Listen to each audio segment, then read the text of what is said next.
Hello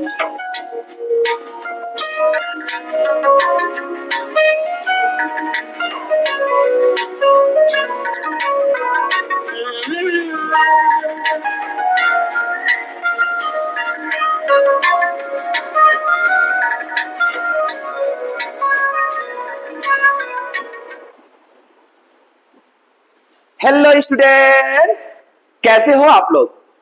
I hope you are absolutely good and fine. Students, मैं आपका शिवम भैया, science faculty, आपके अपने प्लेटफॉर्म यूटीएस कैरियर इंस्टीट्यूट पे वेलकम करता हूं। स्टूडेंट्स, आपको पता होगा कि मैंने इसके पहले वाले लेक्चर में, इसके पहले वाले सेशन में आपको क्लास 10th का जो साइंस का सिलेबस है, मैं उसको क्या किया हूं, आपको दे दिया हूं। स्टूडेंट्स, आज का जो हमारा सेशन होने वाला है, बहुत ही धमाकेदार सेशन होने वाला है, बहुत ही धमाकेदार वीडियो के साथ होने वाला है। स्टूडेंट्स, विद एनिमेटेड हम लोग देखेंगे, डायग्राम के सहित देखेंगे। अगर जहां प्रैक्टिकल का काम होगा वहां प्रैक्टिकल भी दिखाया जाएगा। स्टूडेंट्स, एकदम अच्छे से लास्ट तक बने रहिएगा।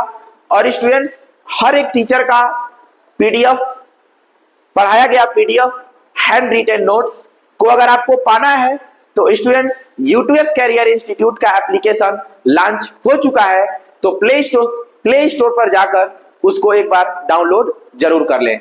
तो स्टूडेंट्स, चलिए आज का जो हमारा सेशन है स्टार्ट करते हैं विदाउट एनी डिले। जो हमारा सेशन है क्लास 10th का साइंस का फर्स्ट चैप्टर, रासायनिक अभिक्रिया एवं समीकरण। तो आइए देखते हैं, बहुत ही शानदार चैप्टर है, मस्त से एकदम पढ़ाया जाएगा। और स्टूडेंट्स, हमेशा बोलता हूं, बस उम्मीद रखिएगा शिवम भैया पर, जीरो से हीरो मैं आपको बनाऊंगा।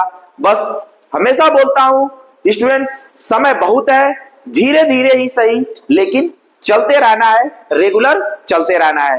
तो चलिए स्टूडेंट्स, स्टार्ट करते हैं विदाउट एनी डिले। चलिए देखते हैं हमारा चैप्टर कितना जबरदस्त होने वाला है, कितना मस्त होने वाला है। तो एक बार चलते हैं, स्टार्ट करते हैं। स्टूडेंट्स, सबसे पहले आप लोग यहां पे देख रहे होंगे कि हमारा जो चैप्टर है वो क्या है, रासायनिक अभिक्रिया एवं समीकरण। यानी कि स्टूडेंट्स, आपको बता दें, किसी भी चैप्टर को पढ़ने से पहले मैं हमेशा कहता हूं, सबसे पहले उस चैप्टर में क्या कीजिए, एकदम डूब जाइए। उस चैप्टर के नाम को एकदम डूब के समझ लेना है कि आखिर में चैप्टर कहता क्या है। उसके बाद जो अंदर की स्टोरी हमें देखनी है वो देखा जाएगा। तो सबसे पहले स्टूडेंट्स, रासायनिक अभिक्रिया एवं समीकरण। यानी कि रासायनिक अभिक्रिया का मतलब क्या होता है? यानी कि जब कहने का मतलब यह है कि जब कोई पदार्थ क्या करता है, एक साथ एक या एक से अधिक पदार्थ क्या करते हैं, अभिक्रिया करते हैं एक साथ। जब कोई या तो एक पदार्थ हो या फिर उससे अधिक पदार्थ हो, किसी भी बाहरी अवयव के साथ क्या करता है, रिएक्ट करता है। रिएक्ट करके किसी एक तीसरे नए पदार्थ का निर्माण करता है या प्रोडक्ट बनाता है, उसे ही हम लोग क्या कहते हैं, रासायनिक अभिक्रिया यानी कि केमिकल रिएक्शन कहते हैं। तो students, chemical reaction and equation तो आपको समझ में आ गया होगा। जब कोई दो पदार्थ या दो से अधिक पदार्थ या फिर एक ही पदार्थ किसी बाहरी अवयव के साथ रिएक्ट करके क्या करता है, बाहरी उत्प्रेरक के साथ रिएक्ट करके क्या बोलता है, क्या करता है, रिएक्ट करता है, और रिएक्ट करके किसी तीसरे प्रोडक्ट का निर्माण करता है, उसे ही हम लोग क्या बोलते हैं, रासायनिक अभिक्रिया बोलते हैं। और स्टूडेंट्स, बात रही उसके इक्वेशन की, उसके समीकरण की, तो अभी हम लोग बहुत अच्छे से देखेंगे इसको, उसका इक्वेशन यानी कि समीकरण कैसे हम लोग करेंगे। तो चलिए स्टार्ट करते हैं चैप्टर रासायनिक अभिक्रिया एवं समीकरण। तो चलिए देखते हैं इसका अगला जो टॉपिक होने वाला है क्या होने वाला है, आइए देखते हैं। स्टूडेंट्स, अगला टॉपिक है हमारा भौतिक परिवर्तन। सबसे पहले आपके चैप्टर की कहानी यहीं से स्टार्ट होती है, भौतिक परिवर्तन से। स्टूडेंट्स, परिवर्तन यानी कि कहने का मतलब है बदलाव। यानी कि हमारे इस यूनिवर्स में आप लोग किसी भी चीज को देखते हैं, कोई भी चीज हो अगर वो बदलती है तो उसका दो ही परिवर्तन होते हैं, या तो फिजिकल चेंजेस होगा या तो केमिकल चेंजेस होगा। यानी कि भौतिक परिवर्तन होगा या तो रासायनिक परिवर्तन होगा। यानी कि स्टूडेंट्स, परिवर्तन का मतलब होता है बदलाव। यानी कि बदलाव यानी कि परिवर्तन कितने प्रकार का, there are two types of changes, यानी कि पहला फिजिकल चेंजेस और सेकंड केमिकल चेंजेस, यानी कि भौतिक परिवर्तन और दूसरा रासायनिक परिवर्तन। तो सबसे पहले हम लोग देखेंगे, हमारा जो चैप्टर यहां से स्टार्ट होता है भौतिक परिवर्तन से। तो स्टूडेंट्स भौतिक परिवर्तन क्या कहता है, सबसे पहले हम लोग समझेंगे भौतिक परिवर्तन कहता क्या है।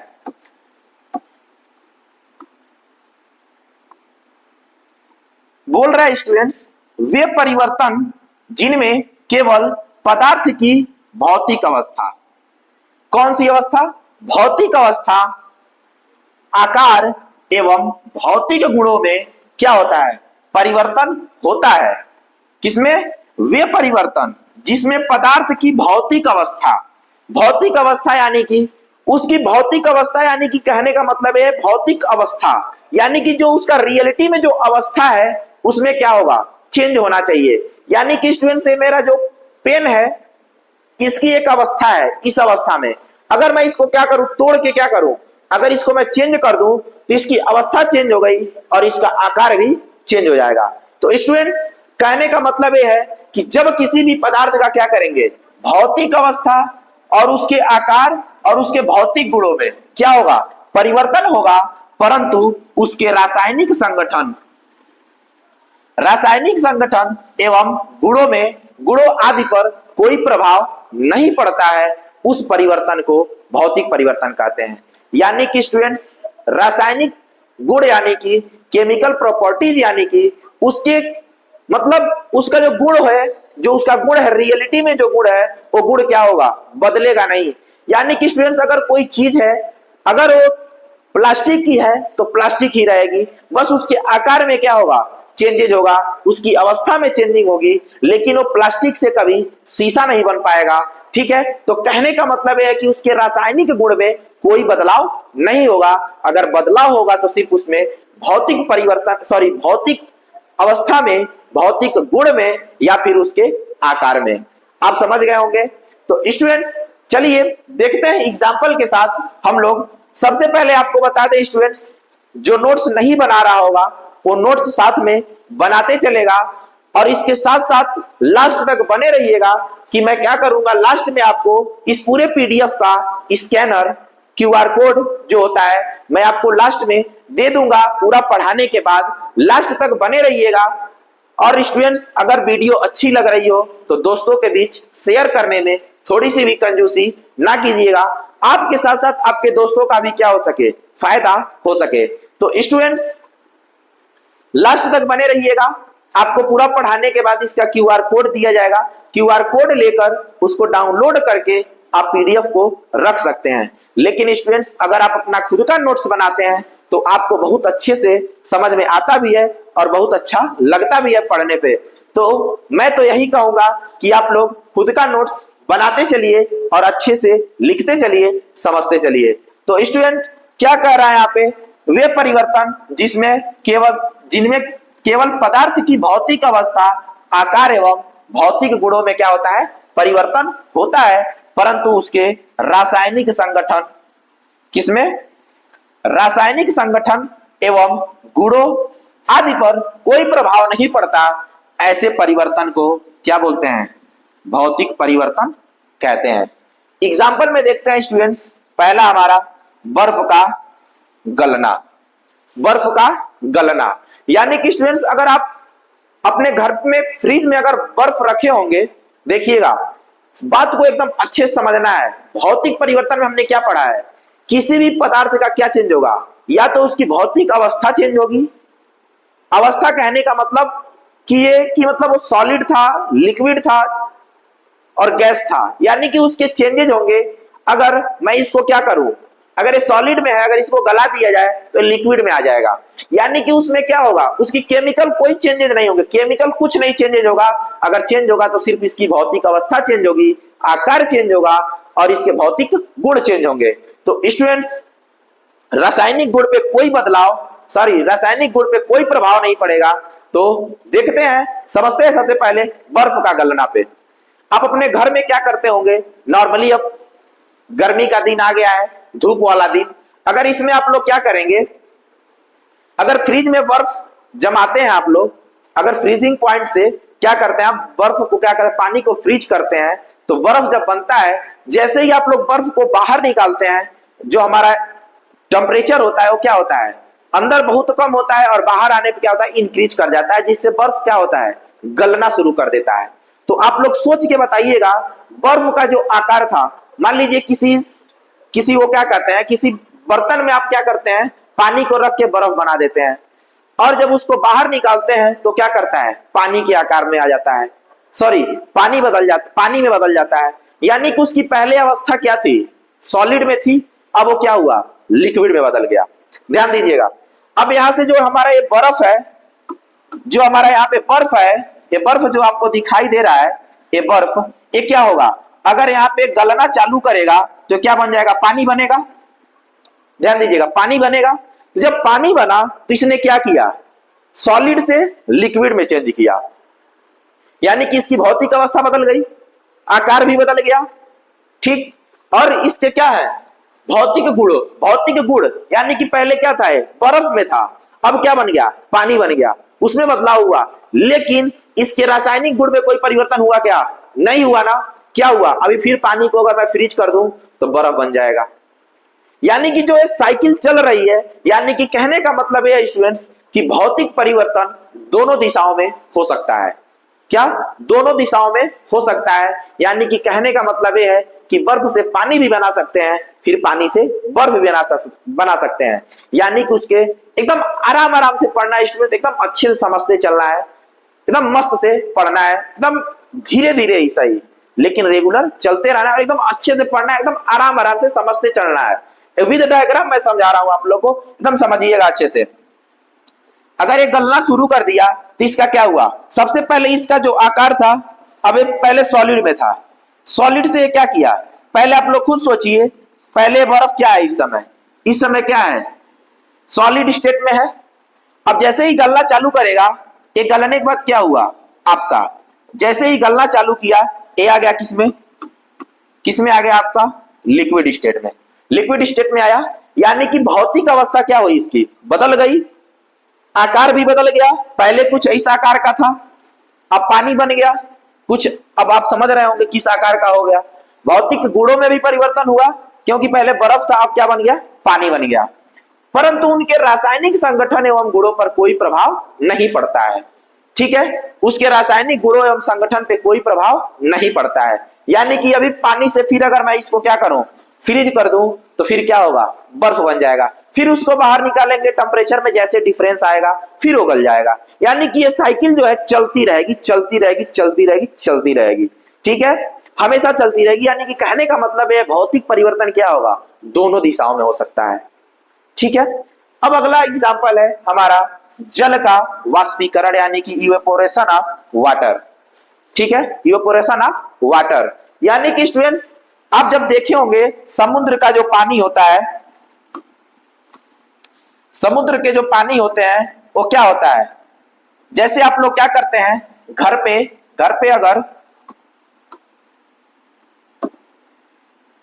अगर किसी पतीली में रख कर क्या करते हैं, अगर यहां से क्या करते हैं, आग को जलाते हैं और इसमें पानी रहता है, ठीक है, पानी रहता है, तो अगर आप इसको जलाते हैं तो देखते होंगे ये क्या होता है, वाष्प बन के ऊपर जाता है। अगर आपका ये सिस्टम क्या है, क्लोज सिस्टम, अगर ये सिस्टम आपका क्लोज है तो आप देखते होंगे वाष्प क्या होता है, बाहर नहीं जा पाता है। लेकिन जैसे इसको खोलते हैं तो आप देखते होंगे उसका जो सिस्टम का जो ढक्कन होता है, ढक्कन समझते हैं ना, जिसपे ढका जाता है, उस ढक्कन पे क्या होता है, बूंदा बूंदा पानी लगे रहते हैं, बूंदे बूंदे, और जैसे उसको हटाते हैं वो बूंदा का पानी क्या होता है, बरस जाता है। सेम इसी क्रिया से हमारा जो वाटर साइकिल की क्रिया होती है, सेम इसी पे डिपेंड करती है। जैसे ही समुद्र का पानी क्या होता है, सूर्य के प्रकाश से क्या होता है, गर्म होता है, गर्म होने के बाद क्या होता है, ऊपर जाता है, और ऊपर जाने के बाद उसकी क्या होती है, कंडेंसेशन की क्रिया होती है, और कंडेंसेशन की क्रिया होते ही बादल बनते हैं, और बादल बनने के बाद क्या होती है, हमारी वर्षा हो जाती है। ध्यान दीजिएगा, जैसे जैसे हमारा प्लेट होता है, प्लेट पे यानी कि पानी क्या हुआ, गर्म होके गया, सेम यही क्रिया होती है वहां पे भी। प्लेट क्या हुआ, प्लेट की ओर पानी गया और इसमें बूंदा लग गए। जैसे पानी यहाँ फटा है, टेम्परेचर में डिफरेंस आया, वैसे ही वो बूंदा क्या होता है, नीचे गिरने लगता है। सेम वैसे ही पानी क्या होता है, वाष्पित होकर ऊपर जाता है, वहां से यहाँ पे जाकर इसकी कंडेंसेशन की क्रिया, संघनन की क्रिया होती है। और जैसे ही संघनन की क्रिया होती है, बादल बनते हैं, और बादल बनने वाला प्रेसिपिटेशन यानी कि वर्षा हो जाती है। तो जल का वाष्पीकरण, यानी कि आप देख रहे होंगे पानी पहले वाष्प बना यानी कि लिक्विड से वो क्या बन गया, गैसियस स्टेट में आ गया। समझिएगा एकदम अच्छे से, एकदम आराम आराम से समझते चलना है, कोई घबराना नहीं है, तेजी नहीं है। पहले पानी किस स्टेट में था, पहले वाटर किस में था, वाटर गैसियस स्टेट में था। जैसे ही उस सूर्य का उसको क्या हुआ, हीट मिला, सूर्य की एनर्जी जो ऊर्जा मिली, वैसे ही यहाँ पे क्या हुआ, मान लीजिए सूर्य से गर्म होके, सूर्य से क्या हुआ, गर्म हुआ, और जैसे ही ये क्या हुआ, सॉरी पहले क्या है,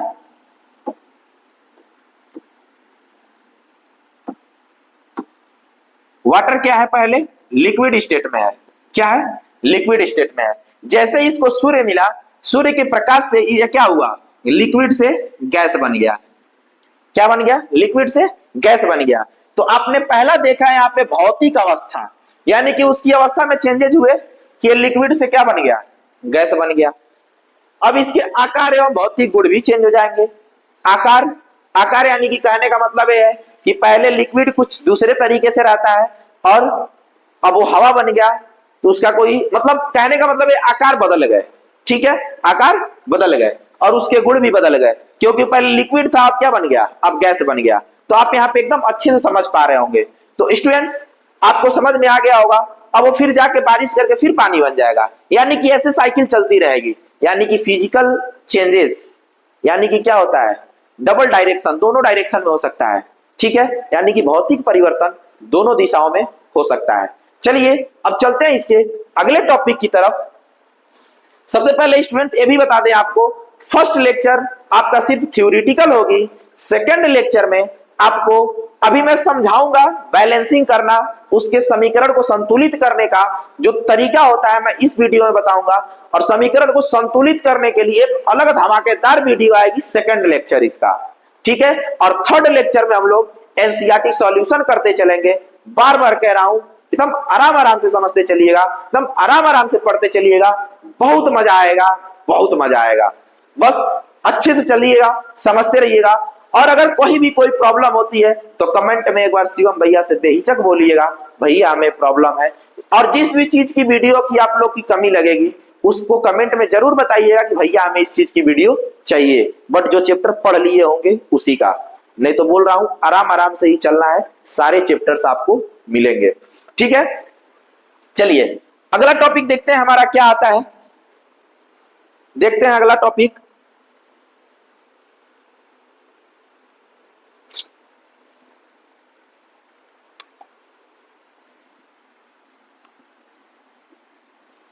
अगला टॉपिक हम लोग देखते हैं इस पे,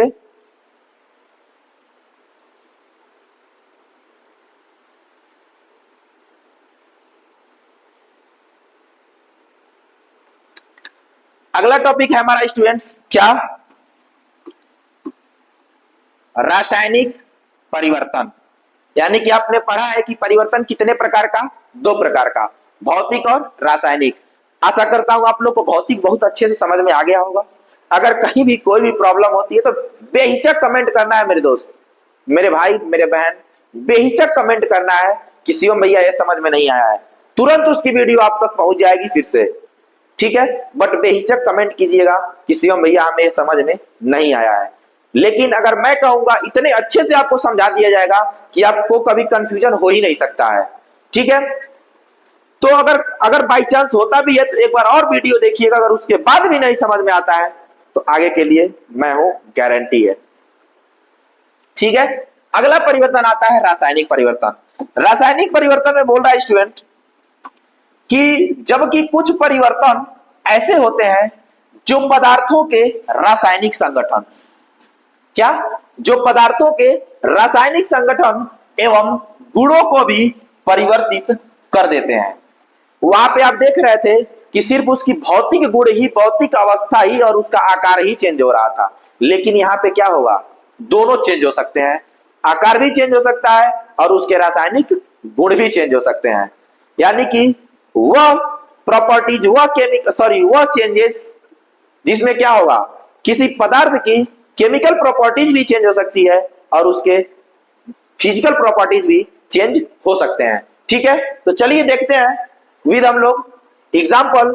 सबसे पहले बोल रहा है इसमें, ऐसे परिवर्तन को रासायनिक परिवर्तन यानी कि केमिकल चेंजेस या अभिक्रियाएं यानी कि रिएक्शन कहा जाता है।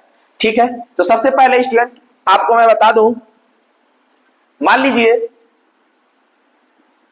मैं यहां पे लेता हूं दूध, ठीक है, और दूध से अगर मैं कहूं कि दही बनाइए, ठीक है, मैं बोलता हूं क्या, दूध से दही बनाइए। अगर दूध से दही बनाने वाली बैक्टीरिया आपसे पूछे तो क्या बताएंगे आप, किससे बनता है, लैक्टोबैसिलस से। अगर दूध से दही आप बना रहे हैं तो देखिएगा अच्छे से एकदम समझना है, अगर दूध से आप दही बना दिए तो दूध में क्या डालते हैं आप लोग, जोरन, जानते हैं ना जोरन, दूध के साथ जोरन मिलाते हैं। यानी कि यहाँ पे दो पदार्थ रिएक्ट किए, अब दो पदार्थ रिएक्ट करके किसी तीसरे को क्या बना रहे हैं, किसी तीसरे का निर्माण कर रहे हैं, यानी कि किसी तीसरे उत्पाद का निर्माण कर रहे हैं। इसे क्या बोलेंगे, रिएक्शन बोलेंगे, यानी कि रासायनिक अभिक्रिया यानी कि केमिकल रिएक्शन बोलेंगे। क्या बोलेंगे, केमिकल रिएक्शन बोलेंगे। ठीक है, तो दूध से दही बन गया, अब दूध में आप जोरन डालेंगे तो दो पदार्थ मिले और तीसरे का निर्माण हो गया। तो आप अपने मन से खुद सोचकर बताइए, क्या अगर आप दूध से दही बना दिए, देखिएगा अगर आप दूध से दही बना दिए तो क्या मैं फिर कहूं दही से दूध बना देंगे, बोलिए, क्या दूध से दही बना दिए तो क्या दही से फिर दूध बना देंगे, नहीं ना। यानी कि कहने का मतलब इसमें क्या हुआ, उस पदार्थ की, जो हम लोग पदार्थ रिएक्शन में यूज कर रहे हैं, उस पदार्थ के रासायनिक गुण भी क्या हो गए, बदल गए हैं। यानी कि कहने का मतलब यह है, अब वो क्या हुआ है, दूध से दही बन गया है। यानी कि उसके भौतिक गुण जो है, भौतिक गुण यहाँ तो केमिकल ही है, केमिकल जो उसके जो केमिकल प्रॉपर्टीज हैं वो क्या हो गए हैं, बदल गए हैं। यानी कि उसका समझिए तो एक तरह से पूरा गुण ही चेंज हो चुका है, दूध किस स्वाद का, दही किस स्वाद की। यानी कि कहने का मतलब उसका पूरा केमिकल प्रॉपर्टीज ही चेंज हो चुका है। यानी कि कहने का मतलब यह है, यह एक प्रकार का क्या है, रासायनिक परिवर्तन है, दूध से दही का बनना। क्या, दूध से दही का बनना। ठीक है, तो आइए उसको मैं एक अलग एग्जांपल से आपको समझाया हूं कि ये आपके पास दिखता है तो आप अच्छे से समझ लेंगे। अगर मैं कहूं दूध में जोरन डाल दीजिए तो आप डाल के क्या करेंगे, रिएक्शन करा के दही बना देंगे। तो जो बनाए हैं तो आप अपने मन से सोचिए, क्या मैं कहूं कि दही से दूध बना दीजिए तो ऐसा हो पाएगा, नहीं हो पाएगा। यानी कि उस पदार्थ की क्या हुई, केमिकल प्रॉपर्टीज ही चेंज हो चुके हैं मेरे दोस्त, केमिकल प्रॉपर्टीज ही चेंज हो चुका है, तो फिर कहां से बदलेगा।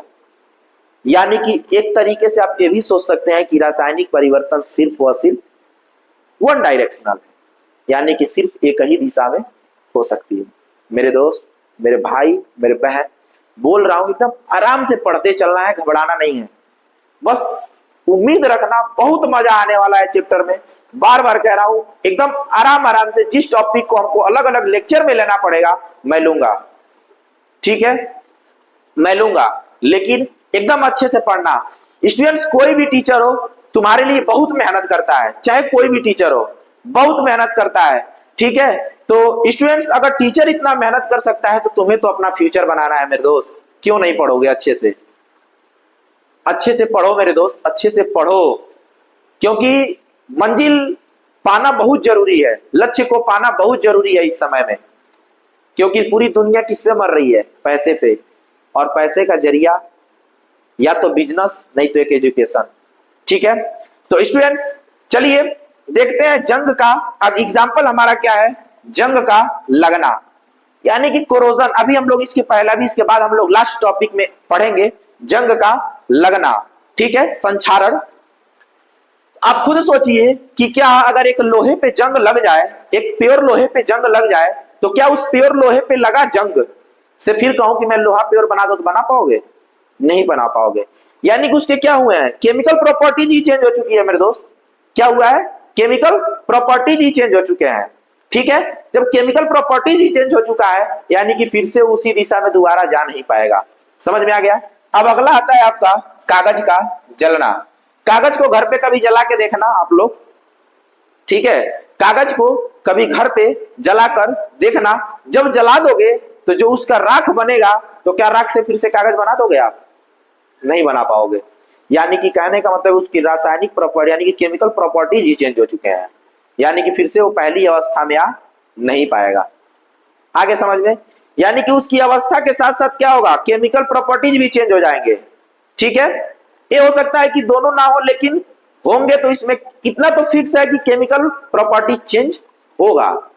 ठीक है, आगे समझ में। तो चलते हैं अगले टॉपिक की तरफ। हाँ, और अगले टॉपिक पे चलने से पहले सबसे पहले आप लोग कमेंट में एक बार जरूर बताइएगा। आप लोग को यहाँ पे एक क्वेश्चन देके मैं जाता हूं। आपके पास एक बहुत ही शानदार क्वेश्चन है।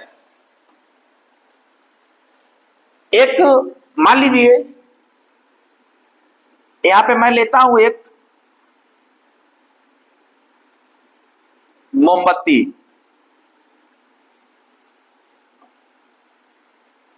क्या लेता हूं, एक मोमबत्ती। ध्यान दीजिएगा, मैं लेता हूं एक मोमबत्ती, ठीक है, मोमबत्ती। और आपको कमेंट में बताना है, क्योंकि देखिएगा कमेंट में जरूर आपको कमेंट करना है। क्वेश्चन बहुत शानदार है, एग्जामिनर के लिए बहुत मजेदार क्वेश्चन है।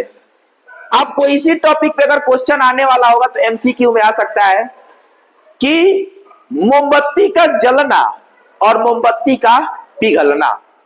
आपको कमेंट में बताना है मेरे भाई कि मोमबत्ती का जलना कौन सा परिवर्तन है और मोमबत्ती का पिघलना कौन सा परिवर्तन है। कमेंट में आप लोग एक बार जरूर बताइएगा। जैसे मान लीजिए यहां पे हमारे पास एक मोमबत्ती है, ठीक है, हमारे पास एक मोमबत्ती है। अगर मैं इस मोमबत्ती को जलाऊं, क्या करता हूं, कोशिश करते हैं जलाने का।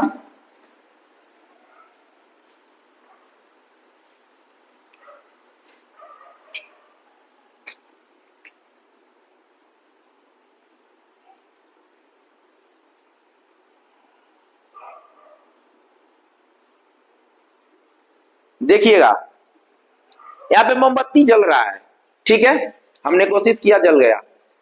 आप यहां पे देख रहे होंगे मोमबत्ती जल रहा है। तो क्वेश्चन आपके पास ये है कि बताना है कि मोमबत्ती का जलना, यानी कि ये जल भी रहा है और जलने के साथ आप देख रहे होंगे कि ये पिघल भी रहा है। ठीक है, तो आपको कमेंट में बताना है कि इस मोमबत्ती का जलना और मोमबत्ती का पिघलना में कौन सा रासायनिक परिवर्तन है और कौन भौतिक परिवर्तन है। ठीक है, यही वाली मोमबत्ती है, इसको ध्यान दीजिएगा और कमेंट में जरूर बताइएगा मेरे दोस्त कि मोमबत्ती का जलना और मोमबत्ती का पिघलना, बहुत इंपॉर्टेंट क्वेश्चन आता है इस पे, दोनों में कौन रासायनिक है और कौन भौतिक है। ये कभी मत सोचना मेरे दोस्त कि ये दोनों एक ही है। मोमबत्ती के जलने और मोमबत्ती के पिघलने में बहुत अंतर है, और आपको एक कमेंट में जरूर बताना है कि इसमें कौन सा केमिकल चेंजेज है और कौन सा फिजिकल चेंजेज है, कौन भौतिक परिवर्तन है, कौन रासायनिक परिवर्तन है। बोला हूं मेरे भाई, एकदम प्रैक्टिकली हम लोग हर एक चीज देखते चलेंगे। जिस डायग्राम की जरूरत होगी डायग्राम भी आपको मिलेगा, अगर किसी चीज की जरूरत होगी, अगर प्रैक्टिकल की जरूरत होगी, वीडियो की जरूरत होगी, आपको सब चीज मिलेगा। बस लास्ट तक बने रहना, शिवम भैया पे बस विश्वास रखना, जीरो से हीरो मैं बनाऊंगा। और कमेंट में जरूर बताना कि मोमबत्ती का जलना और मोमबत्ती का पिघलना कौन कौन से परिवर्तन है, कमेंट में जरूर बताना। ठीक है, और आगे आपको कागज का जलना समझ में आ ही गया होगा। ठीक है, कागज का जलना, अब कागज का जलना में समझ ही रहे होंगे। अब इसका जो क्या होगा, केमिकल प्रॉपर्टीज ही चेंज हो जाएंगे। जब इसको आप जला देंगे तो केमिकल प्रॉपर्टीज ही चेंज हो जाएगा, यानी कि फिर से पहली स्टेट में नहीं आ पाएगी। यानी कि कहने का मतलब यह है कि रासायनिक परिवर्तन क्या होता है, एक डायरेक्शनल होता है, एक ही दिशा में होता है। ठीक है, चलिए अब चलते हैं हम लोग अगले टॉपिक की तरफ। अब यहां से आपकी चैप्टर की एकदम मस्त स्टार्टिंग होगी। ठीक है, चलिए अब समझते हैं रासायनिक अभिक्रिया। हमारा जो टॉपिक है अगला, रासायनिक अभिक्रिया। ठीक है, रासायनिक अभिक्रिया। कह रहा है कि वह अभिक्रिया जिसमें एक या एक से अधिक पदार्थ, क्या बोल रहा है, वह अभिक्रिया जिसमें एक या एक से अधिक पदार्थ परस्पर अभिक्रिया करके अर्थात व्यवस्थित होकर, मैंने आपको पहले ही बताया है अभिक्रिया यानी कि एक साथ रिएक्ट करके या फिर व्यवस्थित होकर क्या करेंगे, एक नए पदार्थ का निर्माण करते हैं एवं निर्मित पदार्थ यानी कि जो पदार्थ निर्माण हुआ है, निर्मित पदार्थ के भौतिक व रासायनिक गुण मूल पदार्थों से सर्वथा भिन्न होते हैं। क्या होते हैं, यानी कि जिस पदार्थ को लेकर आप रिएक्शन कराए हैं और उसके रिएक्शन जो तीसरा बन रहा है वो क्या होगा, ये जो मूल वाले पदार्थ यानी कि जिस पदार्थ को लेकर आपका रिएक्शन कराए हैं उससे उसकी प्रॉपर्टी क्या होगी, एकदम भिन्न होगी। जैसे मैंने आपको इसके पहले वाले एग्जांपल में मैंने आपको क्या किया है, दूध से दही लेकर समझाया है, दूध से दही बनाया है। मैंने बताया है कि क्या कीजिए, आप दूध से क्या कीजिए, दही बनाइए। जब आप दूध से दही बनाए हैं तो क्या हुआ है, यहाँ पे जो दूध और जोरन का जो दूध और जोरन मिलके क्या बनता है, दही बनाता है। तो आप लोग देख रहे हो जो इन दोनों की सहायता से जो तीसरा चीज जो निर्मित हो रहा है, जिसका निर्माण हो रहा है, उसका क्या होता है, गुण इन दोनों की अपेक्षा क्या होगी, अलग होगी। कहने का मतलब यही है। आगे समझ में, चलिए यहां पे समझते हैं। मान लीजिए कोई एक पदार्थ है ए और एक कोई पदार्थ है बी। इतना याद रखिएगा स्टूडेंट्स कि जिस चीज को लेके आप रिएक्शन कराएंगे उन्हीं सब चीज से इधर नया बनेगा। बस मैटर ये होगा कि उसके मूल गुण जो होंगे वो बदल चुके होंगे, लेकिन मिलन होगी, जो अभी का जो रिएक्शन होगा उसी के गुणों का होगा, बस उसका मूल गुण बदल चुका होगा, जो उसका वास्तव में जो गुण है वो बदल चुका होगा। ठीक है, जैसे दूध से दही बनना, यानी कि कहने का मतलब है दूध के लक्षण तो है कि नहीं है दही में, लेकिन उसका मूल गुण क्या है, बदल चुका है। आगे समझ में, वैसे ही लक्षण तो इसमें भी दिखेंगे, लेकिन उसके मूल गुण क्या हो चुके होंगे, बदल चुके होंगे। जैसे मान लीजिए मैं एग्जांपल में लेता हूं आप लोग के पास, एग्जांपल में आपको लेता हूं, ध्यान दीजिएगा। मान लीजिए मेरे पास क्या है, कार्बन और ऑक्सीजन। मान लीजिए कोई पदार्थ कार्बन ए है और कोई पदार्थ ऑक्सीजन बी है। जब इन दोनों को मैं रिएक्शन कराऊंगा तो देखिएगा, जब इन दोनों को मैं रिएक्शन कराऊंगा तो यहां पे हमारा क्या बनेगा, CO2 बनेगा। यानी कि कार्बन और ऑक्सीजन मिलके क्या बनाएंगे, CO2 बनाएंगे। यानी कि जब ये दोनों मिलके एक साथ रिएक्ट किए, यानी कि वह अभिक्रिया जिसमें एक या एक से अधिक पदार्थ, या तो एक चाहे एक से अधिक, अब एक से अधिक है कि नहीं है, दो है, एक कार्बन है ऑक्सीजन है। सबसे पहले बता दें स्टूडेंट, पदार्थ से घबराना नहीं है। इस दुनिया में हर एक चीज ही पदार्थ है, जिसके पास कुछ द्रव्यमान हो, जो जगह घेरे, जो प्लेस ऑक्युपाई करे, ठीक है, वो पदार्थ ही है। ठीक है, अब कार्बन और ऑक्सीजन क्या है, एक प्रकार के क्या है, पदार्थ ही है। जब ये दोनों पदार्थ एक साथ रिएक्शन किए हैं तो आपके क्या बना है, यहां पे आपका क्या बना, कार्बन डाई ऑक्साइड। क्या बना है, कार्बन डाई ऑक्साइड। ठीक है, और यहां पे क्या है, एक क्या है स्टूडेंट्स, कार्बन, और एक क्या है, ऑक्सीजन। क्या है, ऑक्सीजन। जब कार्बन और ऑक्सीजन एक साथ रिएक्ट किया है तो आपका क्या बना है, कार्बन डाई ऑक्साइड। ठीक है, क्या बना है, कार्बन डाई ऑक्साइड। स्टूडेंट्स बार बार आपको बोल रहा हूं, नोट्स को तैयार करते चलिए। अब ये वो भी मैंने एक दूसरा लिया था, अगर नहीं समझ आया तो ऐसे आप समझ सकते हैं। इसमें क्या हुआ, कार्बन और ऑक्सीजन को लेकर हमने क्या किया, कार्बन डाई ऑक्साइड बना दिया। ठीक है, एक एग्जांपल और लेते हैं। मान लीजिए यहां पे मेरे भाई बोल रहा हूं, एकदम आराम आराम से समझते चलना है, घबराना नहीं है। ठीक है, अगला एग्जांपल मान लीजिए मैं यहां पे लेता हूं क्या, मान लीजिए मैं लेता हूं मैग्नीशियम और ऑक्सीजन को। जब मैग्नीशियम ऑक्सीजन को लेंगे तो क्या बनाएगा, मैग्नीशियम ऑक्साइड। क्या बनाएगा, मैग्नीशियम ऑक्साइड। तो स्टूडेंट्स सबसे पहले आपको बता दें कि किसी भी रिएक्शन को अगर आप उसके एग्जाम्पल में भी लिखिएगा तो कोशिश करिएगा वो रिएक्शन क्या हो, बैलेंस करके ही लिखिएगा।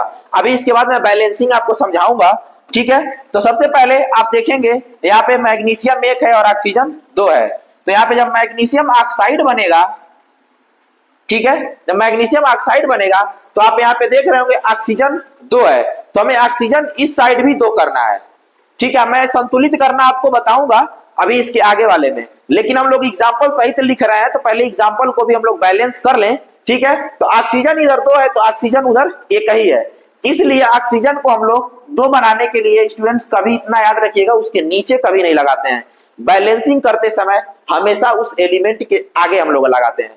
अब ध्यान दीजिएगा, ऑक्सीजन तो 2 हो गया, इधर भी ऑक्सीजन 2 हो गया, और फिर मैटर गड़बड़, भाई मैटर गड़बड़ा गया है। आप लोग समझ सकते हैं क्या मैटर गड़बड़ाया है। अब ऑक्सीजन वहां 2 हो गया, इधर भी 2 हो गया, अब बात मैग्नीशियम की आ गई। अब भैया मैग्नीशियम हो गया रे 2 थे इधर, देखना रे भैया, इधर मैग्नीशियम कितना हो गया 2, अब इधर कितना है 1, इसलिए इधर अब हमें क्या करना है, मैग्नीशियम 2 कर देंगे। यानी कि मेरे भाई मैग्नीशियम भी 2 हो गया, ऑक्सीजन इधर भी 2 हो गए और उधर भी 2 हो गए। और यहाँ पे देख रहे होंगे आप कार्बन 1 ऑक्सीजन 2 बन गया, इधर कार्बन 1 ऑक्सीजन 2, तो यहाँ तो बैलेंस था। लेकिन जहां बैलेंसिंग नहीं होगी मेरे भाई वहां बैलेंस कर देना, बिना सोचे बैलेंस कर देना, ठीक है। बिना सोचे क्या करना है, बैलेंस कर देना है, ठीक है। चले अब आगे, कोई दिक्कत परेशानी दुख पीड़ा तकल्लुफ किसी भी प्रकार का प्रॉब्लम, बार बार बोल रहा हूं भाई, जहां भी प्रॉब्लम होगी कमेंट में एक बार जरूर पूछना। कोई दिक्कत चला जाए बढ़ा जाए, 2 के साथ मिलकर किसी तीसरे का निर्माण करेगा, यानी कि 2 पदार्थ ए है और किसी तीसरे का निर्माण हुआ है। 2 पदार्थ क्या है आपके, ए है कार्बन और ऑक्सीजन, और इन दोनों के मिलने से जो तीसरा का निर्माण हुआ है यही क्या है आपका उत्पाद कहलाएगा। अभी आगे हम लोग समझेंगे, इसी का जो गुण होगा उसके जो मूल गुण होंगे वो चेंज हो चुके होंगे। आपके पास यहाँ पे 2 एग्जाम्पल दिखाई दे रहे हैं, इसको आप लोग अच्छे से स्टूडेंट नोट करते चलिए, समझते चलिए, ठीक है। चलते हैं अब अगले टॉपिक की तरफ, ठीक है।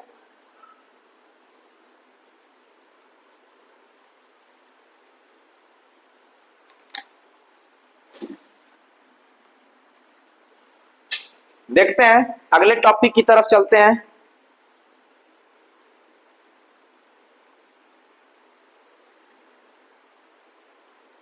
हाँ देखिएगा, अब अगला आता है हमारा अभिक्रिया में, क्या बोल रहा है, अभिक्रिया में भाग लेने वाले पदार्थ। यानी कि स्टूडेंट्स अगर आप लोग स्कूल में कोई प्रोग्राम करते होंगे तो आपको भी पता होगा कि उसमें जो प्रोग्राम आप करते हैं तो उसमें आप पार्टिसिपेट करते हैं, भाग लेते हैं। तो उसी तरह बोल रहा है कि अभिक्रिया में भाग लेने वाले पदार्थ। अब अभिक्रिया में जो भाग लेने वाले पदार्थ होते हैं, पहला क्या होता है अभिकारक और दूसरा क्या होता है उत्पाद। एकदम अच्छे से समझते चलिएगा, नोट करते चलिएगा, ठीक है। पहला क्या होता है अभिकारक और दूसरा क्या होता है उत्पाद, ठीक है। वे पदार्थ जो अभिक्रिया में भाग लेते हैं उन्हें अभिकारक कहते हैं। वे पदार्थ जो अभिक्रिया में भाग लेते हैं, जैसे मैंने आपको समझाया है कार्बन प्लस ऑक्सीजन जब ये मिला के क्या बना रहा है कार्बन डाइऑक्साइड बना रहा है, तो इस अभिक्रिया में भाग कौन ले रहा है मेरे दोस्त, ओ भाई कौन ले रहा है, अभिक्रिया में भाग कौन ले रहा है कार्बन और ऑक्सीजन। यानी कि जो अभिक्रिया में भाग लेगा वह क्या कहलाएगा मेरे भाई, जो अभिक्रिया में भाग लेगा वह कहलाएगा क्या अभिकारक, क्या कहलाएगा अभिकारक। और जो इसकी सहायता से बनेगा उसे क्या बोलेंगे उत्पाद। अपनी भाषा में आप समझ सकते हो भाई, मैं बार बार बोलता हूं रटना नहीं है, अपनी भाषा में समझ के लिखना है। जो वे पदार्थ जो अभिक्रिया में भाग लेते हैं उन्हें अभिकारक कहते हैं। अब जो भाग लिया यानी कि कहने का मतलब है स्थिर के पीछे वाले जितने होंगे एक ही भाषा में समझ लो भाई, इस तीर के जितने पीछे होंगे वो सब क्या होंगे, अभिकारक होंगे, और उस तीर के जितने बाद में होंगे वो क्या होंगे, उत्पाद होंगे। यहां पे आप समझते हैं, देखिएगा यहां पे हमारा मीथेन और यहां पे क्या है, ऑक्सीजन। जब इन दोनों को हम लोग रिएक्ट कराए हैं, एक साथ रिएक्शन कराए हैं, तो आपका बना है कार्बन डाइऑक्साइड और H2O। क्या बना है, कार्बन डाइऑक्साइड और H2O। ये क्या है स्टूडेंट, ये क्या है हमारा,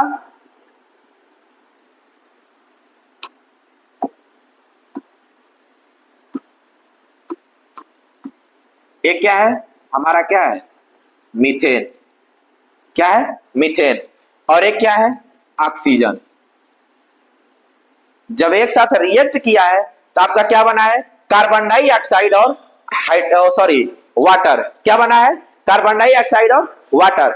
स्टूडेंट यहाँ पे बैलेंस कर दिया है, ठीक है। जब ये दोनों रिएक्ट किए हैं तो क्या बना है आपका, कार्बन डाइऑक्साइड और वाटर, ठीक है। तो यहाँ पे जो, यहाँ पे क्या कर रहा है, अब ये दोनों भाग लेने वाले कौन है, अब यहाँ पे आप देख रहे होंगे, यहाँ पे भाग लेने वाले कौन है, मीथेन और ऑक्सीजन। जब मीथेन और ऑक्सीजन भाग ले रहे हैं, इसलिए हमारे क्या हो जाएंगे,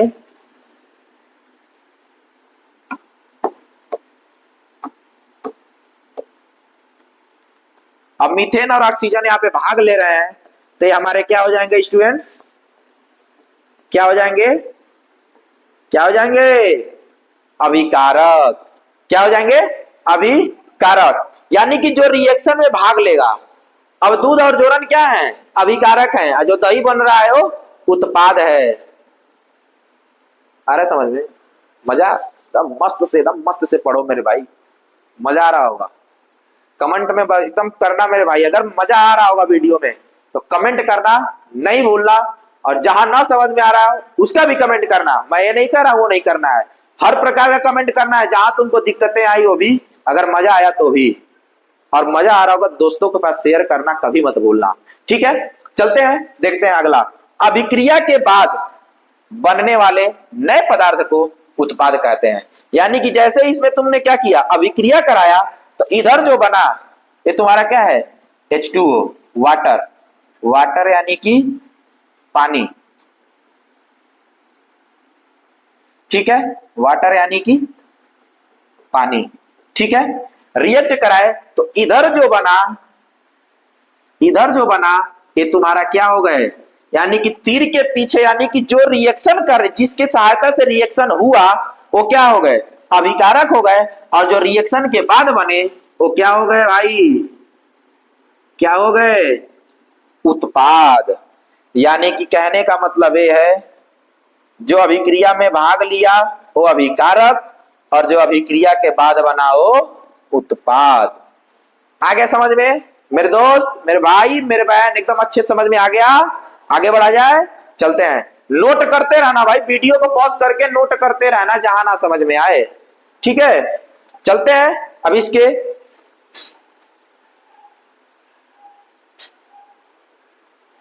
देखते हैं अगला वाला, ठीक है।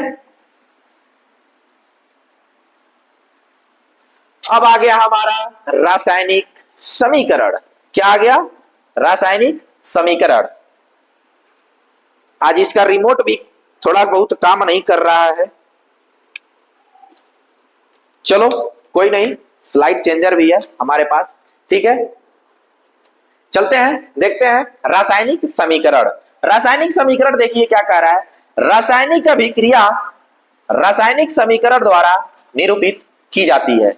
रासायनिक समीकरण में तत्वों के प्रतीक या अभिकारक और उत्पादों के रासायनिक सूत्र उनकी भौतिक अवस्था के साथ लिखे जाते हैं। आगे समझ में, कह रहा है कि रासायनिक अभिक्रिया रासायनिक समीकरण द्वारा निरूपित की जाती है। यानी कि कहने का मतलब यह है कि जब किसी भी पदार्थ को, मैंने कहा कि कार्बन और ऑक्सीजन को एक साथ रिएक्शन करा के कार्बन डाइऑक्साइड आप बनाइए, अब हमें रासायनिक समीकरण की जरूरत क्यों पड़ी। यानी कि जिन चीजों को आप लोग 3 से 4 लाइन में लिखते हो, अगर उसके रासायनिक सूत्र अगर आपको याद है तो आप उसको 3 से 4 लाइन जो हिंदी में लिखा हुआ चीज है उसको आप आधे लाइन में कर दोगे, 1 लाइन में कर दोगे। सबसे पहले समीकरण में सूत्रों की रासायनिक समीकरण की जरूरत इसीलिए पड़ी। मैंने कहा कि कार्बन और ऑक्सीजन की सहायता से कार्बन डाइऑक्साइड बनाइए। अब कम से कम कुछ नहीं तो मान के चलो 1.5 से 2 लाइन में मैंने लिखा इसको हिंदी में, लेकिन अगर उसको तुमने क्या किया, अगर सूत्र याद किया है तो कार्बन और ऑक्सीजन को रिएक्ट करा दो, कार्बन डाइऑक्साइड बन गया। यानी कि किसी भी तत्व को, किसी भी पदार्थ को क्या करना, उसके चिन्हों द्वारा, उसके प्रतीक द्वारा दर्शाना। ठीक है, यही क्या कहलाता है, रासायनिक समीकरण कहलाता है। रासायनिक समीकरण द्वारा निरूपित की जाती है। रासायनिक समीकरण तत्वों के प्रतीक, तत्वों के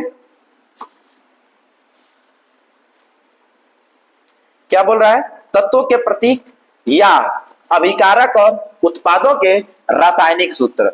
रासायनिक सूत्र उनकी भौतिक अवस्था के साथ लिखे जाते हैं।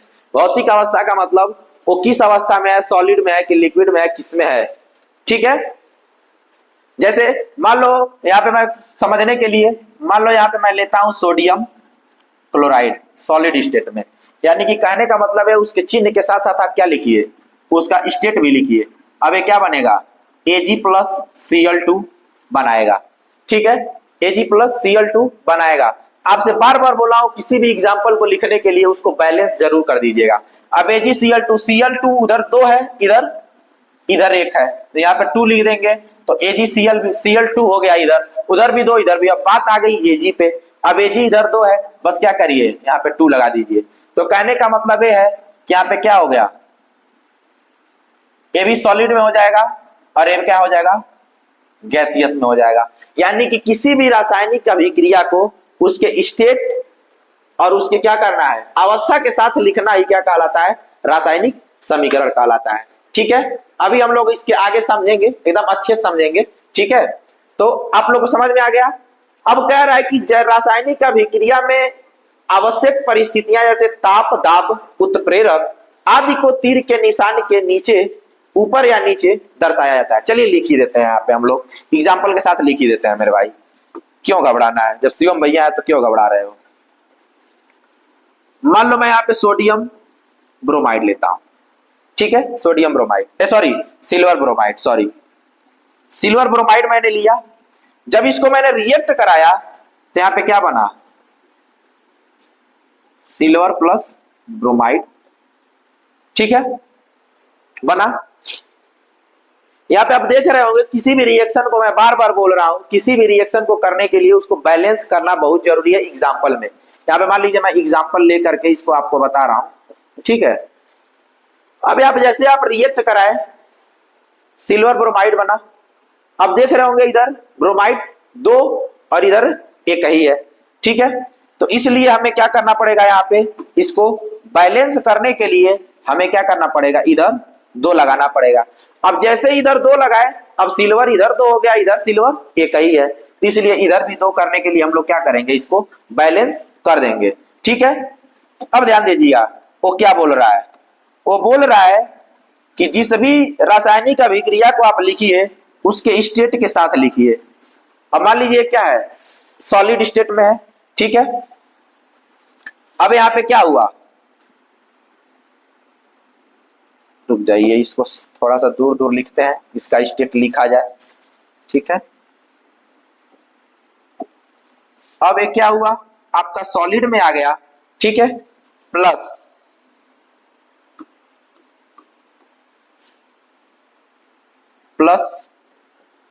जो हमारा ब्रोमाइड है वो किस में आ जाएगा, गैसियस में आ जाएगा, गैसियस में आ जाएगा।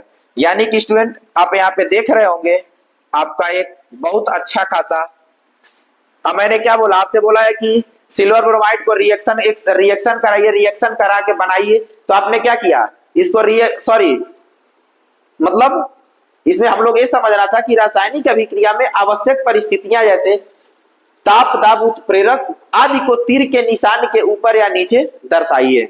ठीक है, और हमारा रासायनिक समीकरण क्या था, उसके चिन्हों के द्वारा निरूपित कीजिए। अब सिल्वर को, ब्रोमीन को हम लोग क्या किया, उसके चिन्ह के द्वारा दर्शा दिया और रिएक्शन करा दिया। जैसे रिएक्शन हमने कराया, रिएक्शन किसकी उपस्थिति में हुआ स्टूडेंट, यहाँ पे आपको बता दें, यहाँ पे सूर्य की उपस्थिति में क्या होता है, सूर्य के प्रकाश की उपस्थिति में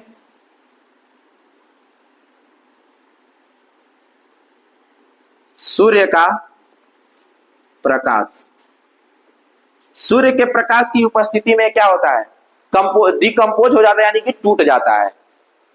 क्या होता है, टूट जाता है। किसमें, सिल्वर और ब्रोमाइड में टूट जाता है। यानी कि कह रहा है यही कि किसी भी रिएक्शन को करिए तो उसके ऊपर क्या लिखिए, ताप दाब उत्प्रेरक, यानी कि तीर के ऊपर या नीचे बताइए कि वो किसके द्वारा हुआ है। आपने समझ लिया कि रासायनिक समीकरण यानी कि उसके चिन्हों के द्वारा दर्शा दिए, और तीर के ऊपर वो किसकी सहायता से हुआ ये दर्शा दिए। अभी हम लोग आगे पढ़ेंगे वियोजन अभिक्रिया में कौन किसके द्वारा टूटेगा, तो तीर के ऊपर हमेशा वो लिखा जाता है। ठीक है, अब अगला उदाहरण इसमें आपको दिया है, पहले समझ ही लिया आप। उदाहरण दिया, मैग्नीशियम को वायु में जलाया जाता है तो मैग्नीशियम ऑक्साइड बनता है। अब यहाँ पे मैग्नीशियम क्या किया आप, मैग्नीशियम को लिए, मैग्नीशियम को ऑक्सीजन वायु में जलाने के लिए करता, वायु यानी कि ऑक्सीजन की उपस्थिति में क्या करेंगे आप, जलाएंगे। जलाएंगे तो क्या बनाएगा, मैग्नीशियम ऑक्साइड बनाएगा। तो ये चीजें जो मैं बोला हूं स्टूडेंट, सोचिए 1 से 2 लाइन में यहाँ पे लिखेंगे, लेकिन अगर आपको उसका क्या है, अगर चिन्ह याद है, प्रतीक याद है, सिंबल याद है, तो आप क्या करेंगे, आधे से 1 लाइन में नहीं लगेगी, आप लिख देंगे। तो अगर क्वेश्चन आता है, क्या होता है कि रासायनिक समीकरण की जरूरत हमें क्यों पड़ती है, सबसे पहले समय को बचाने के लिए, ज्यादा लिखना ना पड़े। ठीक है, ठीक, तो आपको समझ में आ गया होगा। चलते हैं अगले टॉपिक की तरफ, देखते हैं हमारा अगला टॉपिक क्या कह रहा है। ठीक है, अब काम करने लगा ये भी, नहीं पीटना बहुत जरूरी है यार, सही बात है। जैसे स्टूडेंटों को हम लोग ऑफलाइन में तोड़ते हैं, ऑनलाइन वाले तो बच जाते हैं, ऑफलाइन में तोड़ते हैं, उसी तरह देखो इसको भी मैंने पीटा है तो सही हो गया है। ठीक है, चलो देखते हैं भाई, तोड़ना भी जरूरी है, ये तो सही बात है। रासायनिक अभिक्रिया को संतुलित करना, आ गई वो बात संतुलन करने वाली। मेरे भाई पहले ही बता दे रहा हूं, संतुलन करने की एक अलग से आपको वीडियो मिलेगी, जिसमें बहुत सारे रिएक्शंस को मैं क्या किया रहूंगा, बैलेंस कराऊंगा। ठीक है, अभी के लिए बस आपको 1 से 2 से सिर्फ समझना है, और अगली वीडियो सिर्फ इसकी रिएक्शंस के ही मिलेंगे। ठीक है मेरे भाई, बस दिल थाम के बैठे रहना, स्लाइड बहुत ज्यादा नहीं है, 10 स्लाइड और है, बस अच्छे से हम लोग समझते चलेंगे। ठीक है, अच्छे से समझते चलेंगे। बोल रहा है कि द्रव्यमान संरक्षण का नियम, यार यहाँ पे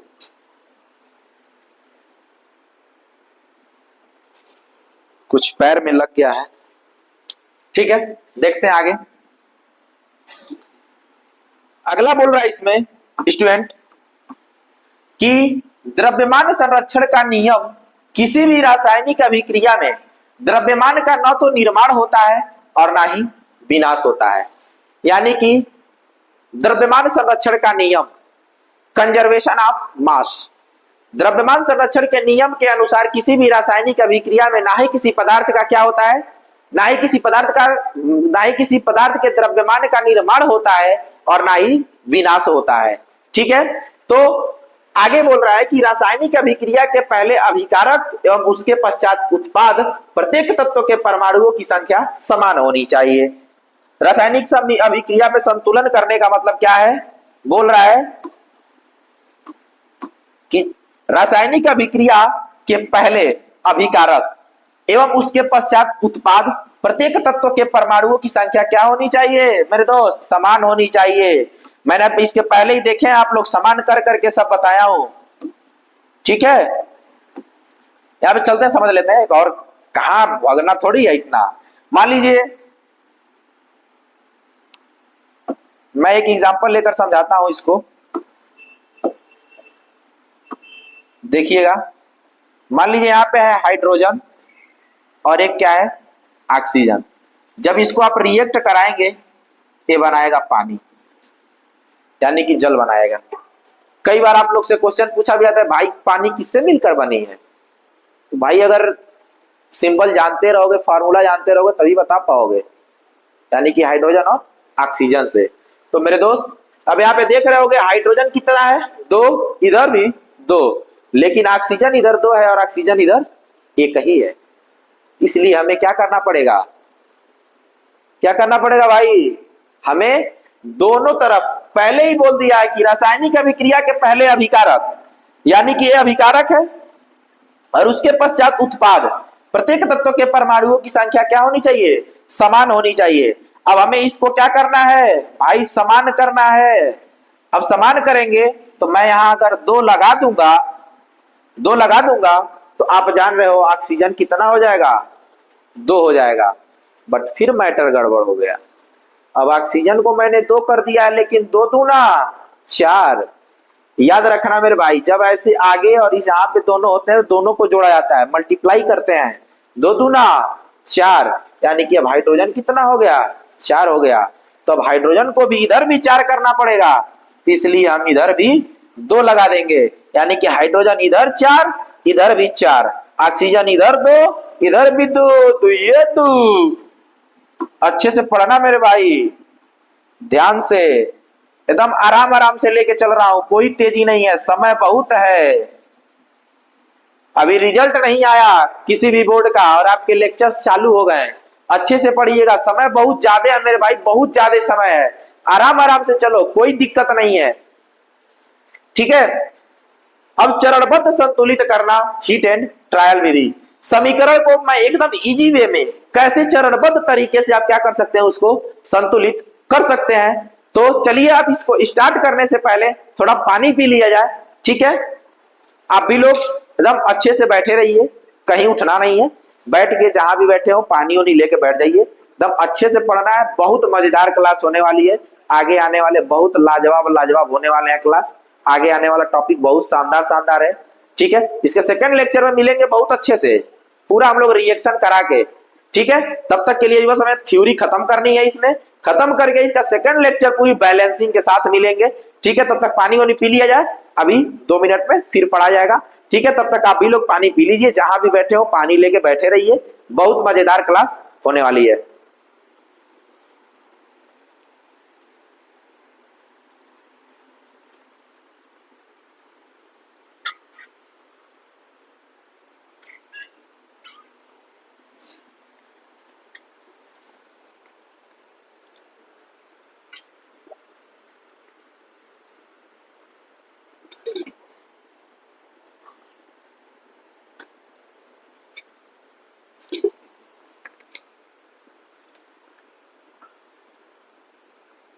मेहनत अच्छे से करो मेरे भाई, मेहनत अच्छे से करो, टीचर तुम्हारे लिए इतनी मेहनत करता है।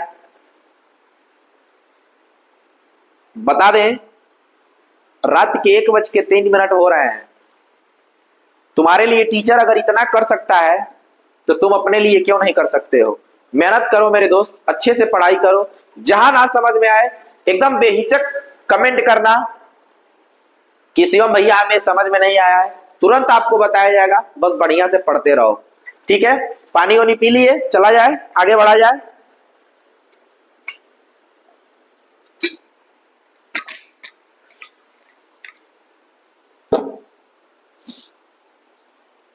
चलो चलते हैं। सबसे पहले चरणबद्ध संतुलित करना है हमें, चरणबद्ध तरीके से एक एक मेथड से हम लोग क्या करेंगे, समझते चलेंगे कैसे इसको संतुलित करना है। बोल रहा है रासायनिक समीकरण लिखकर प्रत्येक सूत्र के चारों ओर बॉक्स बना लीजिए। पहला काम क्या कीजिए, रासायनिक समीकरण को लिखिए। जैसे मान लीजिए ये एक रासायनिक समीकरण है, मान लीजिए है ही, इसको क्या कीजिए, लिख लीजिए, और लिखने के बाद प्रत्येक सूत्र के चारों ओर बॉक्स बना लीजिए, ठीक है। चले देखा जाए अगला स्लाइड। क्या भाई आज दिक्कत कर रहा है यार ये भी, चलो कोई नहीं, आगे है हम लोग के पास, चेंज करने वाला तो है ही। देखो बोल रहा है कि जो भी सूत्र लिखिए उसको क्या कीजिए, बॉक्स में कर लीजिए। सबसे पहले आप लोग को थोड़ा सा कंफ्यूजन ना हो,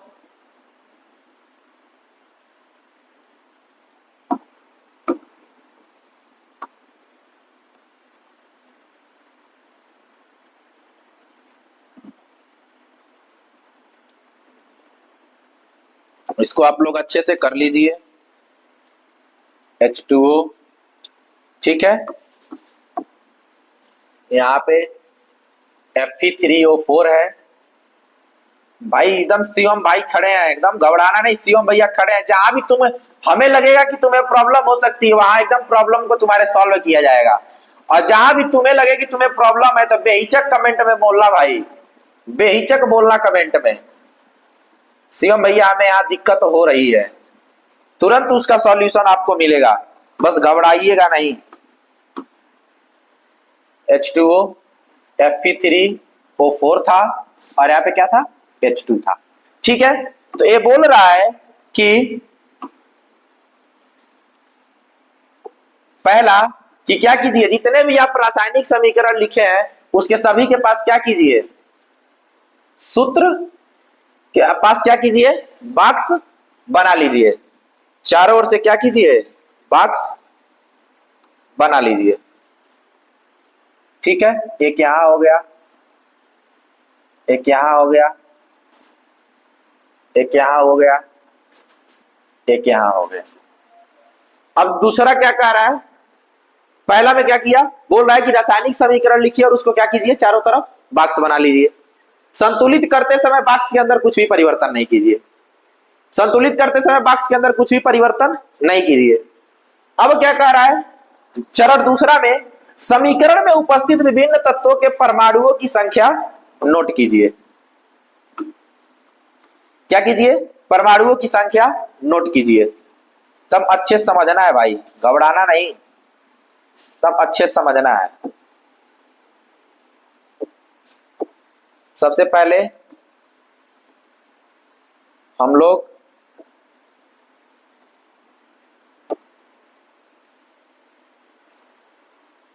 यहां पर लिखेंगे तत्व, यहां पर लिखेंगे अभिकारक में उपस्थित परमाणुओं की संख्या, और इधर लिखेंगे क्या,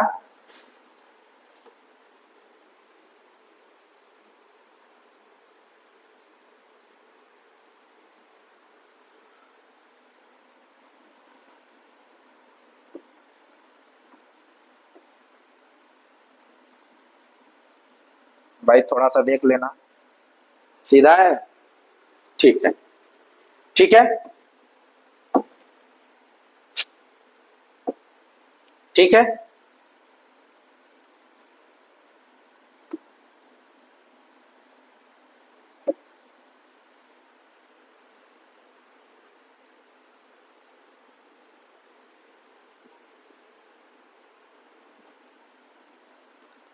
ध्यान देना,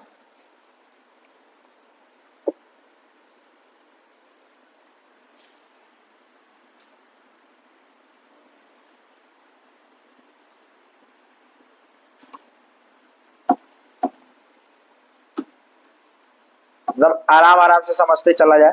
ठीक है, अब यहाँ पे क्या होगा स्टूडेंट, आपके यहाँ पे हो गए आपके तत्व, यानी कि जो आप इसमें लिए हैं। अब इसमें अभिकारक में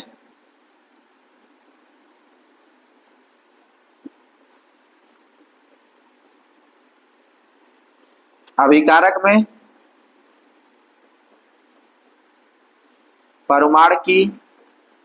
परमाणु की संख्या। अब इधर उत्पाद में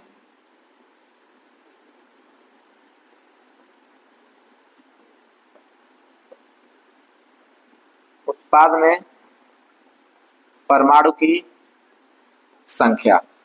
ठीक है, अब तत्व क्या क्या है मेरे भाई, तत्व क्या क्या है, Fe है, हाइड्रोजन है, और क्या है, ऑक्सीजन। ठीक है, ऑक्सीजन है।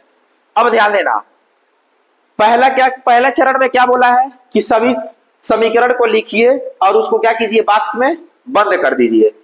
फिर बोला है संतुलित करते समय बॉक्स में कोई परिवर्तन नहीं कीजिए। अब चरण 2 कह रहा है कि समीकरण में उपस्थित विभिन्न तत्वों के परमाणुओं की संख्या नोट कीजिए। अब Fe, H और O। अब अभिकारक कौन साइड है, तीर के इधर वाला। अब इधर Fe की संख्या कितनी है मेरे भाई, दूसरे कलर से लिख लेते हैं।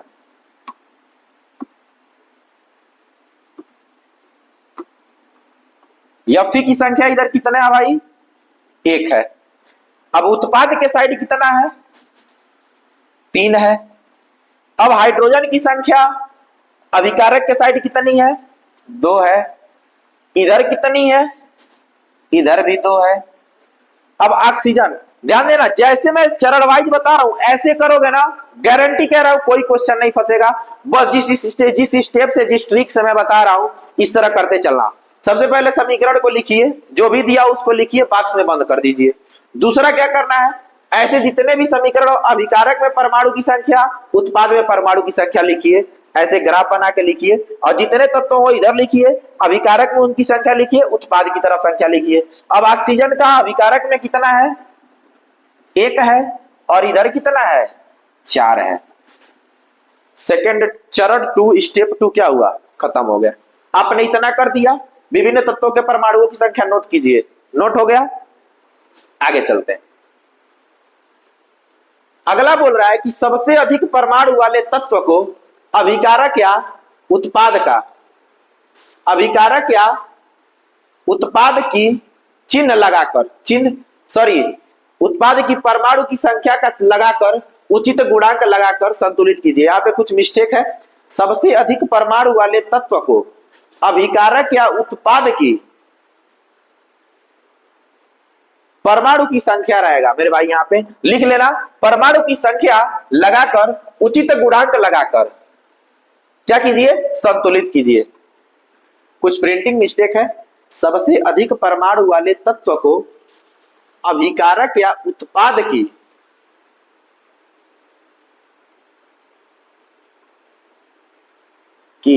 अभिकारक या उत्पाद की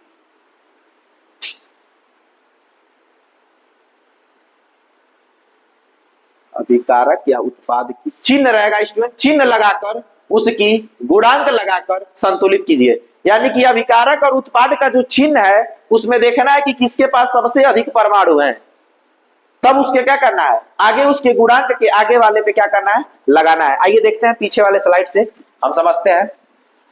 कुछ प्रिंटिंग मिस्टेक हो जाते हैं। अब देखना है इसमें सबसे अधिक गुणांक वाले परमाणु किसमें है? इसमें है, यानी कि ऑक्सीजन। ऑक्सीजन में परमाणु की संख्या कितनी है स्टूडेंट्स? 4 है। 4 है तो हमें क्या करना है भाई? इधर भी 4 बनाना पड़ेगा। तो 4 हम क्या करेंगे? इधर 4 से मल्टीप्लाई कर देंगे। अब जैसे ही 4 से इधर मल्टीप्लाई करेंगे, यानी कि अगवा लगाएंगे, अरे जो अगवा नहीं लगा रहे थे वही है, क्या करेंगे? 4 से मल्टीप्लाई करेंगे। जैसे ही 4 से मल्टीप्लाई करेंगे, यानी कि आइए हम लोग अब उसके एक समीकरण को पूरा लिखते हैं। ठीक है, समीकरण क्या था, इक्वेशन क्या था भाई, देख लेते हैं एक बार हम लोग।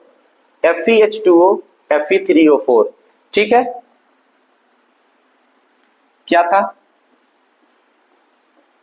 Fe प्लस H2O रिएक्ट करके बनाया था Fe3O4 प्लस H2।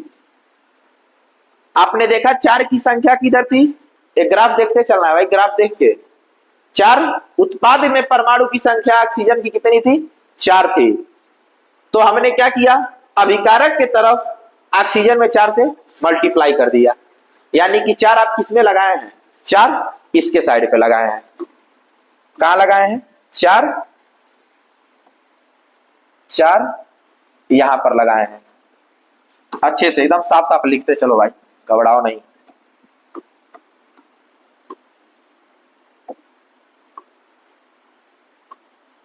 कहीं बन कर हवा बह तो ना जाओगे, कहीं बन कर हवा दिल पे छा जाओगे। चलिए देखते हैं। 4 आपने किधर जोड़ा? सॉरी, किधर मल्टीप्लाई किया? ऑक्सीजन की तरफ, यानी कि अभिकारक के ऑक्सीजन की तरफ। इधर 4 से आपने क्या किया? मल्टीप्लाई किया, तो 4 आप लाके इधर जोड़ दिए। ठीक है, वो बोल रहा है कि सबसे अधिक परमाणु वाले तत्व को अभिकारक या उत्पाद की चिन्ह लगाकर, उचित गुणांक लगाकर संतुलित कीजिए। जो उसके चिन्ह जो है उसको देखिए। अगर ऐसे भी नहीं समझ रहा तो ऐसे समझ लो। अगर लग रहा है कि प्रिंटिंग मिस्टेक कुछ ज्यादा है, ऐसे समझ लो, मेरी भाषा में समझ लो, प्रिंटिंग छोड़ो उसको। बोल रहा है कि जो परमाणु की संख्या सबसे ज्यादा है उसको क्या कीजिए, उसके चिन्ह के साथ जिसकी संख्या ज्यादा है, अब वही बोल रहा है, वहां चिन्ह रहेगा उसको बना लेना। उत्पाद में परमाणु की संख्या जो है, जिसकी संख्या ज्यादा है उसके चिन्ह को देखिए, और जिसकी संख्या ज्यादा है उसको क्या कीजिए, पहले लिख के संतुलित कीजिए। अब 4 वाला सबसे ज्यादा है तो देखना है इस साइड ये बैलेंस है कि नहीं है। अब इधर उत्पाद की तरफ 4 है लेकिन अभिकारक की तरफ एक ही है, तो हम क्या करेंगे, इसको 4 से मल्टीप्लाई करके इधर बैलेंस कर देंगे। तो हमने क्या कर दिया, इधर बैलेंस कर दिया। ठीक है,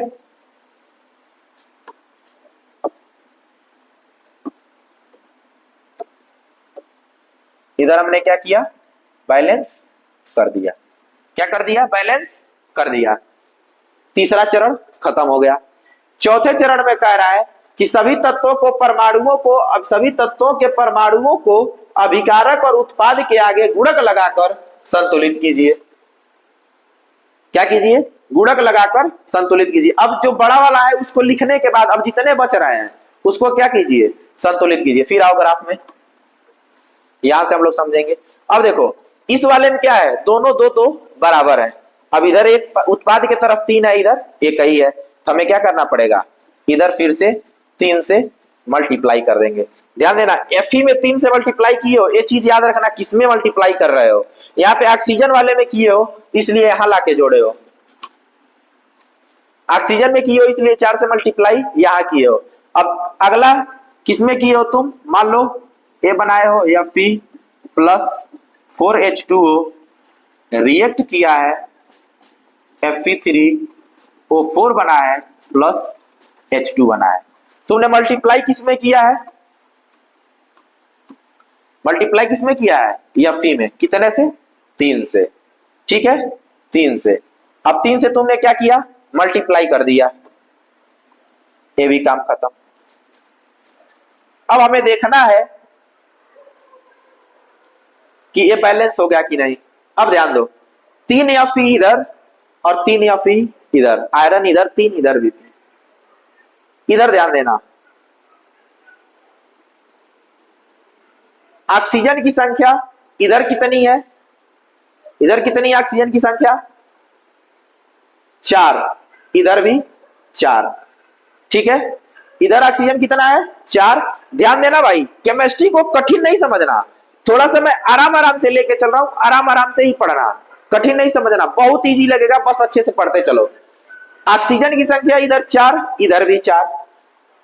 अब इधर हाइड्रोजन कितना है, 8 है, 4 दूना 8। इधर भी हमें क्या करना है, क्या करना है, हाइड्रोजन को 4 से मल्टीप्लाई कर देना है। जैसे यहां 4 से तुम क्या करोगे, जैसे ही क्या करोगे, यहाँ पे 4 से मल्टीप्लाई कर दोगे। अब देखो यहाँ पे समीकरण तुम्हारा क्या हो गया, बैलेंस हो गया। क्या हो गया, बैलेंस हो गया। अब इधर 3 Fe 4H2O, ठीक है, Fe3O4 4H2, ठीक है। आगे समझ में कोई दिक्कत दुख पीड़ा परेशानी तकल्लुफ नहीं ना, बस एकदम अच्छे से समझते चलो, बहुत मजा आएगा। अब बोल रहा है कि सभी तत्वों के परमाणुओं की संख्या अभिक्रिया के दोनों ओर समान है। आप देख रहे होंगे अब दोनों तरफ क्या है, इधर आयरन 3 आयरन 3, ऑक्सीजन 4 ऑक्सीजन 4। अब यहाँ पे क्या हो गया, हाइड्रोजन 8 हाइड्रोजन 8। आगे समझ में कोई दुख पीड़ा परेशानी तकल्लुफ, भाई बोल रहा हूं बार बार, रात का समय 1:19 हो रहा है। टीचर इतनी अगर मेहनत कर रहा है तो तुम लोग अच्छे से मेहनत करो। मैं अकेले स्टूडियो में हूं, अकेले ही दिन रात को पढ़ा रहा हूं। मेरे दोस्त मेहनत करोगे, टीचर इतना मेहनत कर रहा है तो तुम क्यों नहीं करोगे, अच्छे से करो। चलते हैं, थोड़ा पानी लेकर आते हैं, पीते हैं, तब तक तुम भी लोग बैठ के पियो, ठीक है।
चला जाए, ठीक है, चलते हैं, देखते हैं अगला क्या बोल रहा है।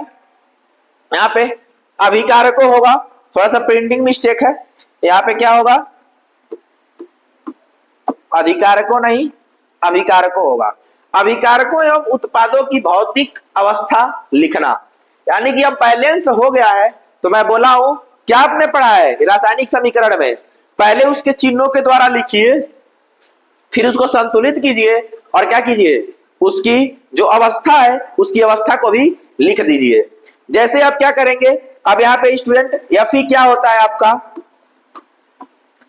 Fe किसमें, सॉलिड में, प्लस 3Fe, उसके बाद 4H2O गैसियस में,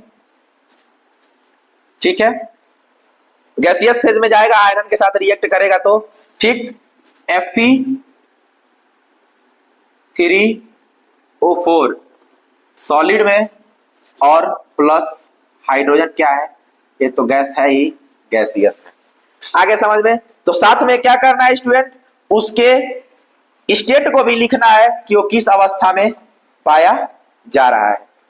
एकदम अच्छे से समझ रहा है स्टूडेंट, जहां भी दिक्कत ना आए मेरे भाई मेरे बहन, बोल रहा हूं जहां भी दिक्कत आए कमेंट जरूर करना, शिवम भैया नहीं समझ में आया है, ठीक है, अच्छे से बस पढ़ते चलो, ठीक है। अब अगला बोल रहा है कुछ आवश्यक परिस्थितियां जैसे ताप दाब और उत्प्रेरक आदि को तीर के ऊपर निशान लगाकर क्या कीजिए, लिखिए। अभी इसके पहले आप लोगों ने देखा है कैसे मैं तीर लगा रहा था, ठीक है, तीर के ऊपर कैसे लिख रहा था, तो जिस भी क्रिया के द्वारा होगी उसके ऊपर क्या करना है, तीर लगा, जैसे वहां पे सूर्य के प्रकाश के द्वारा हो रहा था, ठीक है।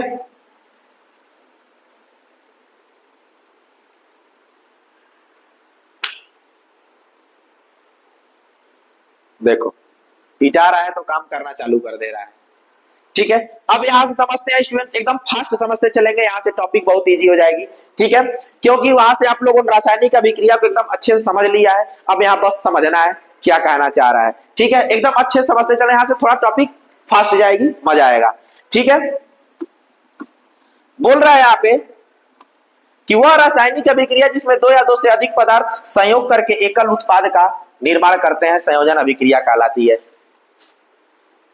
क्या बोल रहा है, जब कोई दो एक या एक से अधिक पदार्थ एक साथ क्या किया जाता है, संयोजित किया जाता है, और संयोजित करके किसी तीसरे नए उत्पाद का निर्माण किया जाता है, यानी एक तरह से बोले तो अभिक्रिया ही है, ठीक है, अभिक्रिया ही है। एग्जाम्पल में मैं लूं तो कार्बन प्लस ऑक्सीजन को रिएक्ट करके कार्बन डाइऑक्साइड बना दो, मैग्नीशियम और ऑक्सीजन को लेके मैग्नीशियम ऑक्साइड बना दो, 2MgO, कोई दिक्कत, यानी कि यहाँ पे आप देख रहे होंगे कार्बन और ऑक्सीजन एक साथ क्या कर रहा है, संयोग करके।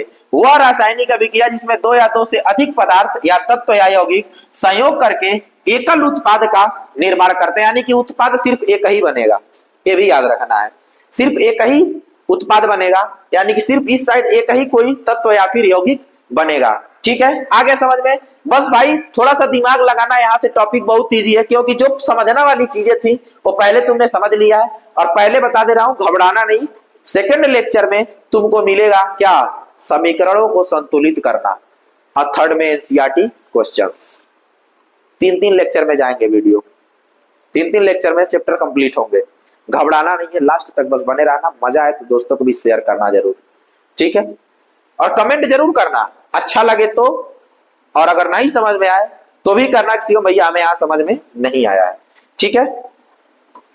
समझते चलते हैं थोड़ा सा, अब यहां से कोई दिक्कतें नहीं होंगी भाई, फास्ट चला जाएगा।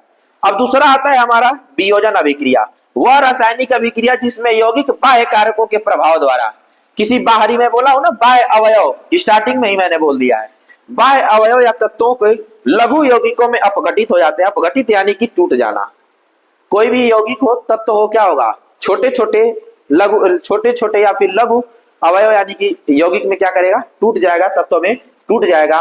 उस अभिक्रिया को क्या कहते हैं, वियोजन अभिक्रिया कहते हैं, वियोजन अभिक्रिया कहलाती है।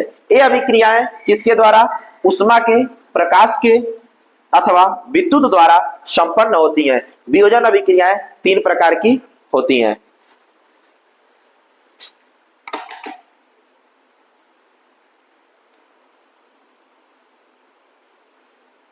वियोजन अभिक्रिया 3 प्रकार की होती है। जब ये भी पिटा रहा है तभी सही हो रहा है, सही बात है, तोड़ना जरूरी है। ठीक है, पहला उष्मीय अपघटन, यानी कि वह रासायनिक अभिक्रिया जिसमें यौगिक क्या हो, उष्मा के द्वारा 2 से अधिक सरल पदार्थों में अपघटित हो जाता है, उष्मीय अपघटन यह अभिक्रिया कहलाती है। एग्जाम्पल में दिया है कैल्शियम कार्बोनेट। स्टूडेंट सबसे पहले बोला हूं पीरियोडिक टेबल से 30 तत्वों के नाम, हाई स्कूल में 10th में 30 तत्वों के नाम बहुत ज्यादा हैं, उतना याद कर लेंगे आपका काम हो जाएगा। बोल रहा है कि कैल्शियम कार्बोनेट, कैल्शियम कार्बोनेट, जैसे ही आप क्या करते हैं, कैल्शियम कार्बोनेट को क्या करते हैं, रिएक्ट कराते हैं, सॉरी क्या करते हैं, उष्मा देते हैं। उष्मा क्या करते हैं, उष्मीय अपघटन, हम लोग समझ रहे हैं ना, उष्मीय अपघटन, यानी कि आप क्या करते हैं, यहां पे क्या करते हैं, यहां पे क्या करते हैं, उष्मा देते हैं। क्या करते हैं, उष्मा देते हैं। तो ये क्या बोल रहा है, बोल रहा है कि क्या होगा, कैल्शियम ऑक्साइड, यानी कि calcium oxide plus carbon dioxide में अपघटित हो जाता है। किसमें, तो स्टूडेंट आपको हिंदी में लिखा हुआ मिलेगा और ऐसे एग्जाम में भी करके आना। अगर उसमें अपघटन पूछ दिया तो ऐसे हिंदी में लिखिए, फिर उसका क्या कीजिए, नीचे एग्जाम्पल सहित समझा दीजिए। ठीक है, यहाँ पे थोड़ा हम लोग उष्मा नीचे से लिख लेते हैं कि बॉक्स हम लोग को बनाने में इजी रहे। आपको मैंने पहले ही बताया, नीचे चाहे ऊपर कहीं भी लिख सकते हैं आप। उष्मा, जैसे आपने क्या किया, उष्मा दिया, वह रासायनिक अभिक्रिया जिसमें यौगिक, सबसे पहले तत्व जब कई एक से अधिक, 2 या 2 से अधिक तत्व मिलकर क्या करते हैं, यौगिक का निर्माण करते हैं। ये सब चीजें 9th की है दोस्त, ये सब हमें बताना ना पड़े। तत्व समझते हो, जब 2 या 2 से अधिक तत्व मिलते हैं तो यौगिक का निर्माण होता है। कैल्शियम कार्बन और ऑक्सीजन मिलकर क्या किया है, कैल्शियम कार्बोनेट यानी कि एक यौगिक बनाया है। जब यौगिक क्या किया है, इसमें उष्मा दी गई है तो क्या किया है, टूटा है, किसमें, कैल्शियम ऑक्साइड और कार्बन डाइऑक्साइड में। अब कैल्शियम ऑक्साइड यानी कि स्टूडेंट मैं बोला हूं उसकी अवस्था को लिखना नहीं भूल रहे, कैल्शियम ऑक्साइड सॉलिड में और कार्बन डाइऑक्साइड गैस है, तो क्या होगा, ऊपर निकल जाएगा। और यहां पे भी क्या है, कैल्शियम, कैल्शियम कार्बोनेट भी किस में जाएगा, सॉलिड में जाएगा। ठीक है, कैल्शियम कार्बोनेट। अब इसको क्या कीजिए, ग्राफ में, बक्सा में, डब्बा में बंद कर दीजिए। यानी कि वह रासायनिक अभिक्रिया जिसमें यौगिक, यौगिक है 2 या 2 से अधिक, 1 और 2, 2 या 2 से अधिक सरल पदार्थों में क्या हो जाता है, अपघटित यानी कि टूट जाता है, टूट जाता है, उष्मीय अपघटन कहलाता है। अगला प्रकाश, जब वियोजन अभिक्रिया सूर्य के प्रकाश द्वारा होती है। अभी आपने समझा है तो भाई इसमें लेट नहीं लगाएंगे, आप लोग समझ चुके हैं। तो आप लोग को समझाए थे तो क्या बना था, 2AgCl, जब इसको रिएक्ट कराए हैं तो क्या बना था, 2Ag प्लस Cl2, क्या बना था, 2AgCl। जब हम लोग क्या देंगे इसको,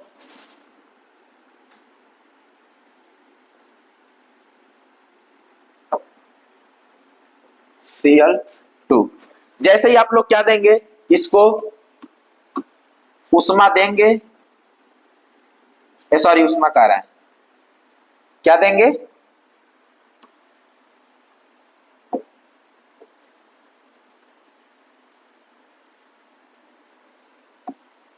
क्या देंगे मेरे दोस्त? क्या देंगे? प्रकाश। क्या देंगे यहाँ पे? प्रकाश। यानी कि वह वियोजन, वह टूटने की अभिक्रिया जो सूर्य के प्रकाश के द्वारा होती है, प्रकाश अपघटन कहलाती है। यहाँ पे आपको मैंने बताया है कि यहाँ पे AgCl किस में जाएगा? सॉलिड में। यहाँ पे Ag सॉलिड में, और ये क्या है? क्लोराइड है, तो ये कहां जाएगा? गैस में जाएगा, क्लोरीन गैस जो होती है, क्लोरीन। ठीक है, गैसियस स्टेट में जाएगा, उसको आप लोग लिख लीजिएगा। ठीक है, अब अगला चलते हैं, विद्युत अपघटन। वह अभिक्रिया जिसमें यौगिक के जलीय विलयन में विद्युत प्रवाहित करने पर यह दो या दो से अधिक सरल पदार्थों में अपघटित हो जाता है, अब विद्युत अपघटन कहलाती है। इस प्रक्रम में धनायन कैथोड पर तथा ऋणायन एनोड पर एकत्रित होता है। स्टूडेंट्स, ए वाली लाइन थोड़ा सा हाई लेवल है, थोड़ा सा नहीं भी समझेंगे तो चल सकता है, बट इतना समझना है आपको। ठीक है, लेकिन मैं बता दे रहा हूं, बस लिख दूंगा, आप समझ लीजिएगा। वह अभिक्रिया जिसमें यौगिक के जलीय विलयन, यौगिक का जलीय विलयन, देखिए ऐसे समझते हैं, जलीय विलयन या गलित अवस्था में विद्युत प्रवाहित करने पर यह दो या दो से अधिक सरल पदार्थों में क्या होता है? टूट जाता है। ठीक है, जलीय विलयन या फिर बोल रहा है गलित अवस्था, जलीय विलयन यानी कि यहां पे क्या लेंगे? H2O। जैसे ही H2O को क्या करेंगे आप? H2O को यहां पे जैसे क्या करेंगे आप? विद्युत देंगे। क्या देंगे? विद्युत, विद्युत देंगे। वैसे ही क्या हो जाएगा ये? किसमें? हाइड्रोजन और ऑक्सीजन में टूट जाएगा, हाइड्रोजन और ऑक्सीजन में टूट जाएगा। आगे समझ में? ए हो गया आपका विद्युत अपघटन। जैसे ही वह बोल रहा है कि वह यौगिक, तो यौगिक समझ ही रहे हैं आप, बोल रहा है उसमें तो आप सब पहले समझ चुके हो, अब तो तेज हो ही गए हो यार, अब तो थोड़ा फास्ट भी चलेंगे तो कोई दिक्कत नहीं होगा, नहीं होगा ना कोई दिक्कत, अब तो तेज हो ही गए हो, क्योंकि स्टार्टिंग में मैंने बहुत धीरा पढ़ाया, सब कुछ समझा दिया है। अभिक्रिया समझ लियो, यौगिक समझ ही रहे हो। जब कोई दो या दो से अधिक एलिमेंट मिलते हैं तो यौगिक का निर्माण होता है। हाइड्रोजन और ऑक्सीजन मिले हैं, हाइड्रोजन क्या है? एक एलिमेंट है, ऑक्सीजन क्या है? एक एलिमेंट है। जब दोनों मिले हैं तो क्या बन गया? यौगिक बन गया। जब यौगिक क्या होता है? विद्युत पाता है। कोई जलीय विलयन में जब हम लोग विद्युत देते हैं तो क्या होता है? H2 और O2 बन जाता है। तो ये हाइड्रोजन और ऑक्सीजन, तो हाइड्रोजन, हाइड्रोजन किस पे जाता है? हाइड्रोजन तुम्हारा कैथोड पे और ऑक्सीजन तुम्हारा एनोड पर। अभी के लिए बस इतना ही याद रखो। ठीक है, अगला टॉपिक देखते हैं। बहुत सही। तीसरा आता है विस्थापन या प्रतिस्थापन अभिक्रिया। ठीक है, ध्यान देना। सबसे पहले यहाँ पे एग्जाम्पल हम लोग लिख लेते हैं, बहुत ही शानदार एग्जाम्पल के साथ समझेंगे। वह रासायनिक अभिक्रिया जिसमें अधिक क्रियाशील तत्व कम क्रियाशील तत्व के यौगिक के उस तत्व के परमाणु को विस्थापित कर स्वयं उसका स्थान ले लेता है, प्रतिस्थापन अभिक्रिया कहलाती है। ध्यान देना, एग्जाम्पल लिखते हैं। Fe प्लस कॉपर सल्फेट जब रिएक्ट करता है तो बन जाता है आयरन सल्फेट प्लस कॉपर। ध्यान देना भाई, सबसे पहले इसको एक अपनी भाषा में एक एग्जांपल के साथ समझते हैं। इस जिंदगी में याद रखना मेरे दोस्त, पैसा जो है ना बहुत जरूरी है। याद रखना,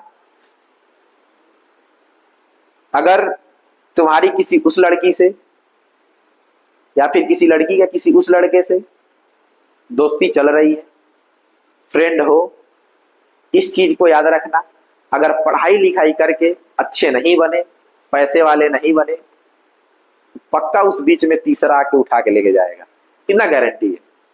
यानी कि कहने का मतलब यह है, जब भी किसी दो अच्छे रिलेशन में किसी तीसरे की एंट्री होती है तो हमेशा वो रिश्ता क्या होता है?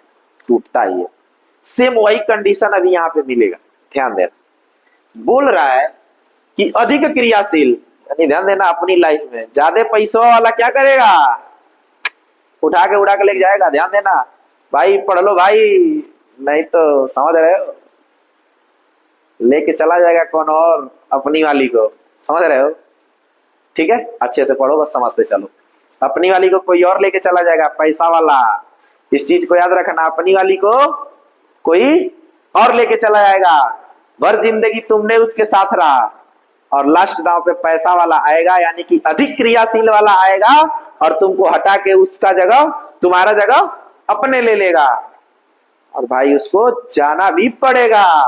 ठीक है, उसी तरह ये बोल रहा है कि जिसमें अधिक क्रियाशील तत्व कम क्रियाशील तत्व के यौगिक से उस तत्व के परमाणु को विस्थापित कर स्वयं उसका स्थान ले लेता है। यहां पे देख रहे होगे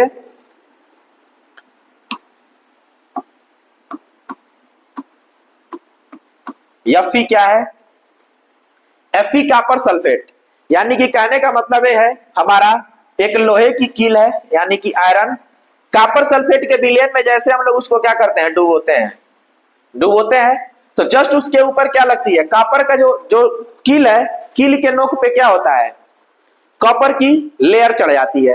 कॉपर की जैसे ही लेयर चढ़ जाती है, लेयर चढ़ते ही जैसे वो क्या होता है, उसके साथ कॉपर सल्फेट के विलयन में रिएक्ट करता है, उसका कलर क्या होता है, हरा हो जाता है।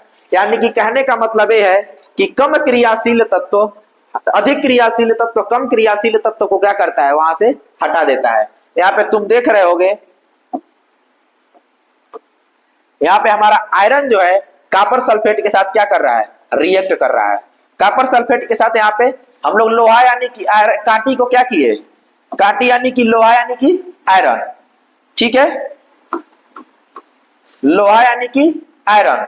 जैसे ही हम लोग क्या करते हैं, इसको कॉपर सल्फेट के विलयन में इसको हम जैसे हम लोग डुबोते हैं, डुबोते ही क्या हो गया, इसके नोक पे कॉपर सल्फेट चढ़ गया। अब जैसे ही वो रिएक्ट किया वैसे ही जैसे ही इसको हम लोग चढ़ता है, चढ़ने के बाद जैसे रिएक्ट करना चालू करता है, वो इसका कलर क्या हो जाता है, हरा हो जाता है। यानी कि जो पहले विलयन इसका इस कलर में था, वो क्या हो जाएगा, हरा हो जाएगा। ठीक है, तो ये क्या किया, यहाँ पे तुम लोग देख रहे हो आयरन कॉपर सल्फेट के साथ रिएक्ट करके, यानी कि यहाँ पे आयरन क्या है, आयरन क्या है भाई,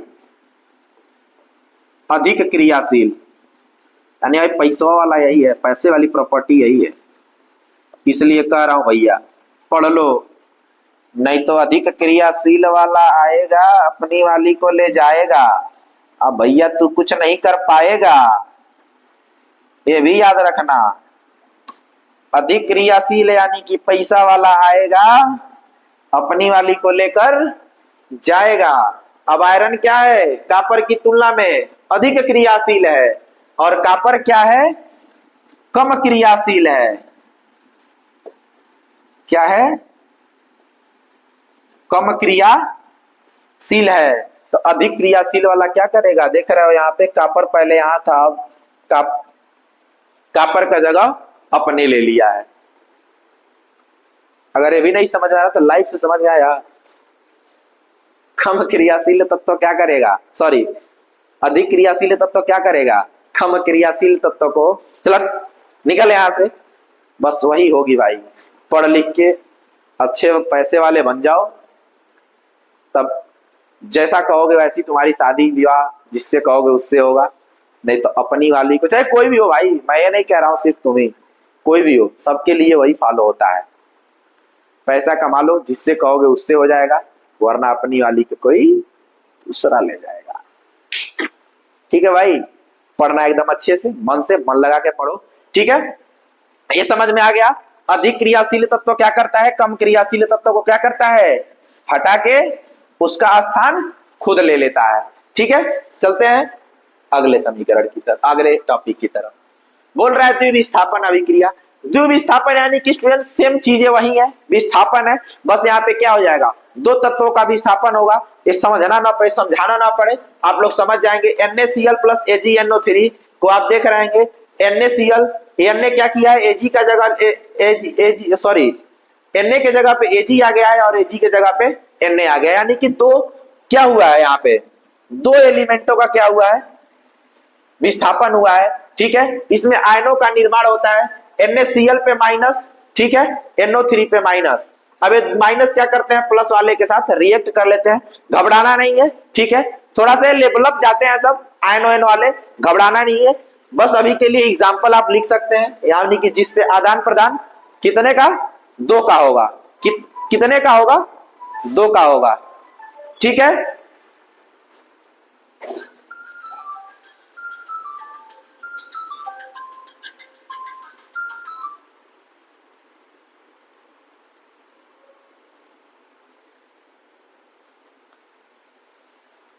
थोड़ा सा इशू आ गया था, ठीक है, टेक्निकल इशू।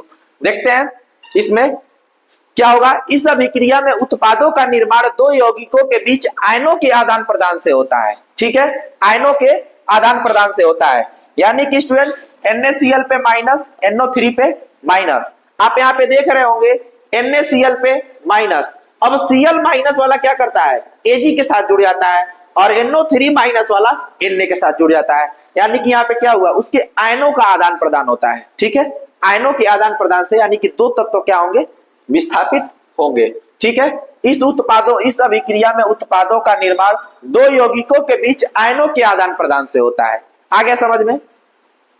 इतना लिख के आप एग्जाम्पल भी लिख सकते हैं, आपका सही हो जाएगा, ठीक है। अब ऊष्माक्षेपी और ऊष्माशोषी देखते हैं। वे रासायनिक अभिक्रिया जिनमें ऊष्मा निर्मुक्त होती है ऊष्माक्षेपी अभिक्रिया कहलाते हैं। क्या होती है, ऊष्मा निर्मुक्त होती है, ऊष्माक्षेपी अभिक्रिया कहलाती है। इनमें ऊष्मा की मात्रा को उत्पादों की ओर धन चिन्ह के साथ दर्शाया था। उदाहरण में ग्रेफाइट जो कार्बन का एक अपरूप है, ग्रेफाइट जो कार्बन का क्या है, एक अपरूप है, जो कार्बन का एक अपरूप है को वायु में जलाने पर निम्नलिखित अभिक्रिया होती है। ध्यान देना। अब कार्बन जो क्या है स्टूडेंट्स, ग्रेफाइट क्या है, ग्रेफाइट का एक अपरूप है। जब इसको हम लोग क्या करते हैं, रिएक्ट कराते हैं, सॉरी क्या बोल रहा है, वायु में, वायु यानी कि ऑक्सीजन के साथ रिएक्ट कराएंगे तो आपको भी पता है क्या बनेगा, CO2 बनेगा, बनेगा CO2 बनेगा, प्लस कितना 94 किलो कैलोरी, कितना 94 किलो कैलोरी। यहां पे क्या होगी, एनर्जी यानी कि ऊर्जा क्या होगा, निकलेगा, जुड़ेगा, ठीक है। ध्यान देना। कार्बन और ऑक्सीजन को क्या करेंगे, बोल रहा है इसमें जिनमें ऊष्मा निर्मुक्त होती है, ठीक है। ऊर्जा यानी कि एक प्रकार से ऊष्मा, ऊष्मा एक प्रकार की क्या है, एनर्जी, हीट एक प्रकार की एनर्जी है, ठीक है। ऊष्मा निर्मुक्त होती है, ऊष्माक्षेपी अभिक्रियाएं कहलाती है। यानी कि ऊष्मा क्या हो रही है, निकल रही है 94 किलो कैलोरी।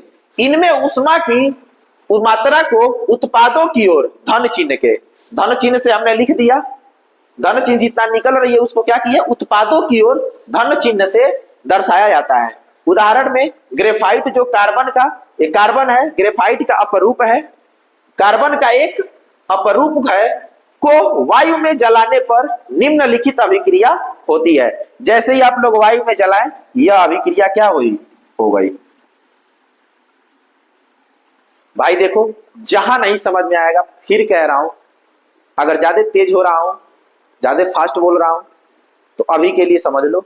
अगर ज्यादा नहीं समझ में आएगा फिर एक बार बोलना, जरूर बना दिया जाएगा, सॉरी जरूर उसको समझा दिया जाएगा। नहीं होगा तो एक बार और वीडियो को देखना, फिर नहीं आएगा एक बार और देखना, समझ में क्यों नहीं आएगा यार। और नहीं अगर आया फिर कमेंट करना, आगे मैं हूं, ठीक है। चलते हैं अगले अगले टॉपिक पे, देखते हैं ऊष्माशोषी अभिक्रिया। क्या, ऊष्माशोषी अभिक्रिया। थोड़ा पानी वानी पी लो।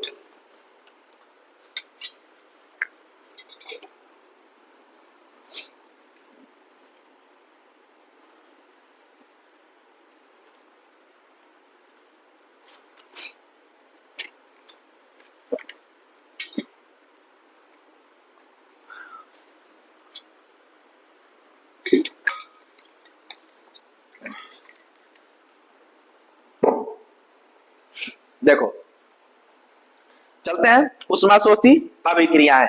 बोल रहा है वे रासायनिक अभिक्रियाएं, क्या कह रहा है, वे रासायनिक अभिक्रियाएं जिनमें उष्मा का अवशोषण होता है। यहां पे क्या हो रहा था, उष्मा निर्मुक्त हो रही थी, निकल रही थी, ठीक है, इसमें अवशोषण होता है, उष्माशोषी अभिक्रिया कहलाती है। उष्माशोषी अभिक्रिया निम्न ताप पर अस्वतः होती है, मतलब स्वतः नहीं होगी, तथा उच्च ताप पर स्वतः होती है।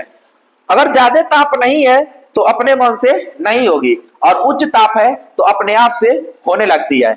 इनमें उष्मा की मात्रा को उत्पादों की ओर ऋण चिन्ह या अभिकारकों की ओर धन चिन्ह के साथ दर्शाया जाता है। ऋण चिन्ह अभिकारकों की ओर, सॉरी, उत्पादों की ओर और अभिकारकों की ओर धन चिन्ह से दर्शाया जाता है। उदाहरण में बोल रहा है कि जब नाइट्रोजन, ध्यान देना, क्या, जब नाइट्रोजन, भाई लिखते चलना, बोल रहा हूं बार बार, जब नाइट्रोजन और ऑक्सीजन, जैसे ही नाइट्रोजन और ऑक्सीजन को क्या करते हैं हम लोग, ऑक्सीजन के मिश्रण को उच्च ताप पर गर्म किया जाता है। उच्च ताप पर क्या करते हैं, यहां पे ताप देते हैं, उच्च ताप पर गर्म किया जाता है तो नाइट्रिक ऑक्साइड यानी कि हमारा क्या, NO बनता है NO। यहाँ पे देख रहे होगे नाइट्रोजन 2 है, ऑक्सीजन 2 है, तो हमें इधर भी 2 चाहिए, इसलिए हम लोग इस पे 2NO लगा देंगे। अब यहाँ पे क्या हो रहा था, यहाँ पे ऊर्जा 94 किलो कैलोरी क्या होती है, निकलती है। कितना, 94 किलो कैलोरी निकलती है, उष्मा निकलती है, 94 किलो कैलोरी। उष्मा भी वहां लिख सकते हो, कोई दिक्कत नहीं है, लेकिन वहां पे 94 किलो कैलोरी निकलती है। अब यहाँ पे क्या बोल रहा है, इसमें क्या होगी, अवशोषित होगी, वहां निर्मुक्त हो रही थी, यानी कि निकल रहा था, उसके पास था, दे रहा था। भाई धनी हमेशा देता है, गरीब हमेशा लेता है, ठीक है, तो देने वाला प्लस, लेने वाला माइनस, यानी कि यहाँ पे निर्मुक्त हो रही थी, निकल रही थी। अब यहाँ पे क्या होगा, अवशोषण होगा। अवशोषण यानी कि यहाँ पे कितना निकलता है, या तो उष्मा को माइनस में, माइनस उष्मा लिख लो, उष्मा किलो कैलोरी में, नहीं तो याद रखना है तो इतना याद रखो, 45 यानी कि 45 किलो कैलोरी। कितना, 45 किलो कैलोरी। क्या होता है, 45 किलो कैलोरी, ठीक है, इतना समझ में आ गया, 45 किलो कैलोरी। यहां तक कोई दिक्कत, दुख, पीड़ा, परेशानी, तकल्लुफ कुछ नहीं। अगर होगा, बार बार बोल रहा हूं, कमेंट में जरूर करना कमेंट, किसी को भैया हमें ये समझ में नहीं आया है, ठीक है। अब अगला बोल रहा है इसी में कि अगर आप इधर माइनस को अगर उत्पाद की तरफ -45 नहीं लिखना चाहते हैं तो उसी चीज को क्या कीजिए, इधर +45 लिख दीजिए, ठीक है। अगर उत्पाद की तरफ लिख रहा है तो माइनस में लिखिए, और अभिकारक की तरफ लिख रहा है तो प्लस में लिखिए। भाई इतना तो समझदार हो ही, प्लस लगा के 45 किलो कैलोरी लिख सकते हो, ठीक है। भाई देखो स्टार्टिंग में जो जिसमें धीरा पढ़ाना था हमने पढ़ाया है, अच्छे से लेके चला है उसको। अब तुम लोग समझ लियो रिएक्शंस होते क्या है, तो यहाँ पे धीरा नहीं चला जाएगा, थोड़ा फास्ट चलते हैं हम लोग, ठीक। अगला देखते हैं अब हम लोग, अगला क्या आ रहा है, अगला है उपचयन अभिक्रिया। जब किसी पदार्थ में, क्या बोल रहा है, जब किसी पदार्थ में ऑक्सीजन की वृद्धि होती है तथा जब किसी पदार्थ में हाइड्रोजन का ह्रास होता है। क्या होता है, हाइड्रोजन का ह्रास होता है, यानी कि इसमें क्या होगा, ऑक्सीजन की वृद्धि होगी, यानी कि इसमें ऑक्सीजन जुड़ेगा, कार्बन और ऑक्सीजन मिलकर CO2 बना रहे हैं, ठीक है, कॉपर और ऑक्सीजन मिलकर CuO बना रहे हैं, यहाँ पे हाइड्रोजन का ह्रास हो रहा है, ठीक है स्टूडेंट। एग्जाम्पल इसको आप लोग क्या कर सकते हैं, लिख सकते हैं, देख सकते हैं, ठीक। वॉच भी परेशान कर देना, ठीक है, एग्जाम्पल यही है, इसको लिख के याद कर लीजिएगा, ठीक है। यहाँ पे देखिए ऑक्सीजन जुड़ रहा है, यहाँ पे भी जुड़ रहा है, यहाँ पे हाइड्रोजन का क्या हो रहा है, ह्रास हो रहा है, मतलब उसका विनाश कहा जाता है, ह्रास हो रहा है, ठीक। यहाँ पे देखिए कॉपर ऑक्साइड के साथ हाइड्रोजन जुड़ रहा है, लेकिन यहाँ पे उसका क्या हो रहा है, यहाँ पे अलग हो जा रहा है हाइड्रोजन कॉपर ऑक्साइड से, ठीक है, पानी बन जा रहा है, वहां पे ह्रास हो रहा है। और ऊपर देख रहे हैं आप, ऊपर के एग्जाम्पल में यहाँ पे कार्बन ऑक्सीजन के साथ और कॉपर ऑक्सीजन के साथ क्या हो रहा है, जुड़ रहा है, ठीक है। एग्जाम्पल याद कर लीजिएगा, लिख लीजिएगा। अब कह रहा है अपचयन अभिक्रिया। जब किसी पदार्थ में ऑक्सीजन का ह्रास होता है तथा जब किसी पदार्थ में हाइड्रोजन की वृद्धि होती है, यानी कि ऑक्सीजन का ह्रास होगा। यानी कि यहाँ पे आप देख रहे हैं ऑक्सीजन यहाँ पे CuO है, यानी कि इसमें ऑक्सीजन का क्या हुआ, ह्रास हो रहा है और हाइड्रोजन की यहाँ पे क्या हो रही है, वृद्धि हो रही है। आ गया समझ में? यहाँ पे देखिए ऑक्सीजन यहाँ से हट जा रहा है और आगे जाके हाइड्रोजन यहाँ पे जुड़ जा रहा है। ठीक है, तो ऑक्सीजन का क्या होगा, ह्रास होगा और हाइड्रोजन की क्या होगी, वृद्धि होगी। स्टूडेंट्स बहुत छोटे छोटे टॉपिक है, जिसके पहले मैंने जितना भी पढ़ाया बहुत इंपॉर्टेंट है भाई, ये थोड़े से नहीं इंपॉर्टेंट भी है, लेकिन इसके पहले मैंने जितना भी पढ़ाया थोड़ा बहुत नहीं, थोड़े नहीं बहुत इंपॉर्टेंट है। ठीक है, तो अच्छे से उसको पढ़ लेना। चलते हैं अगले टॉपिक की तरफ और नोट करते रहना भाई वीडियो को पॉज करके। तो बहुत सही, अब मजेदार टॉपिक, इंपॉर्टेंट होता है बट छोटा छोटा है। अब वीडियो बस 10 से 15 मिनट, 10 मिनट बहुत ज्यादा लगेंगे तो ठीक है। चलते हैं अब, जब कोई धातु संक्षारण, जब कोई धातु ऑक्सीजन, आर्द्रता, अम्ल आदि के संपर्क में आती है जिससे धातु की ऊपरी परत कमजोर होकर संक्षारित हो जाती है और अपने शक्ति को क्या करती है, नष्ट कर लेती है।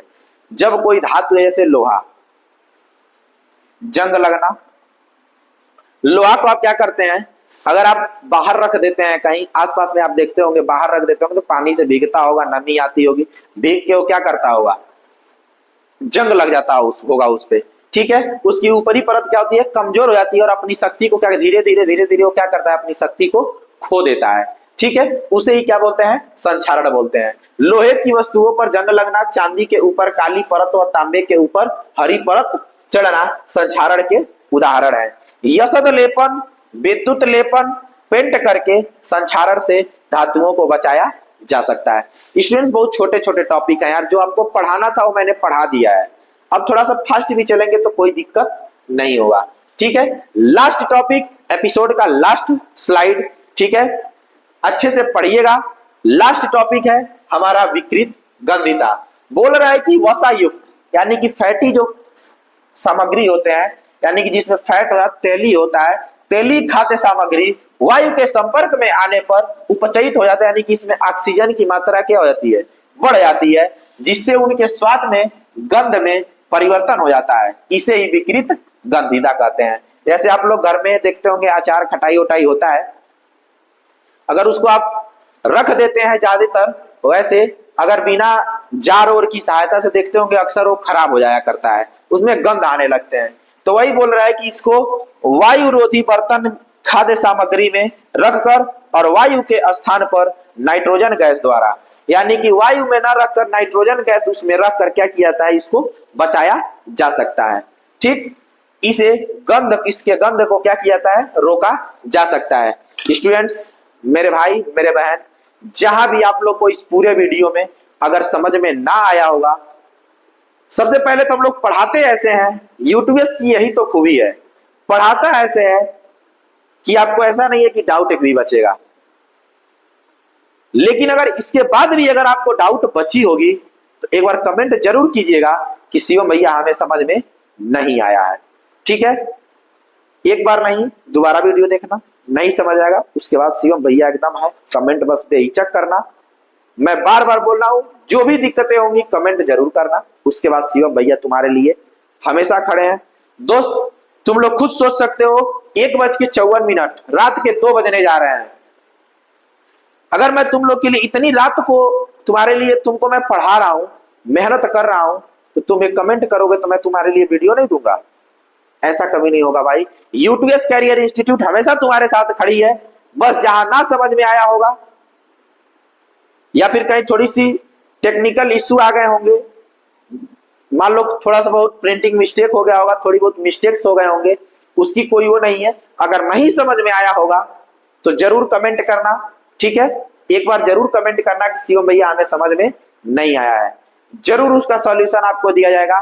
और हाँ, जाते जाते बोल के जा रहे हैं, अगर वीडियो अच्छी लगी हो, समझ में आया हो, तो दोस्तों के बीच शेयर करना नहीं भूलना, जरूर दोस्तों के बीच शेयर करना कि उनका भी फायदा हो सके। और स्टूडेंट्स, हमारा हैंड रिटन नोट्स या फिर किसी भी टीचर का handwritten notes, PDF, test series पाने के लिए आपको क्या करना है, सबसे पहले हमारे यूटीएस कैरियर इंस्टीट्यूट के एप्लीकेशन को जाकर डाउनलोड कर लेना है, जिसमें ये लेक्चर्स भी आपको सभी मिल जाएंगे और ये सभी नोट्स भी आपको मिल जाएंगे, ठीक।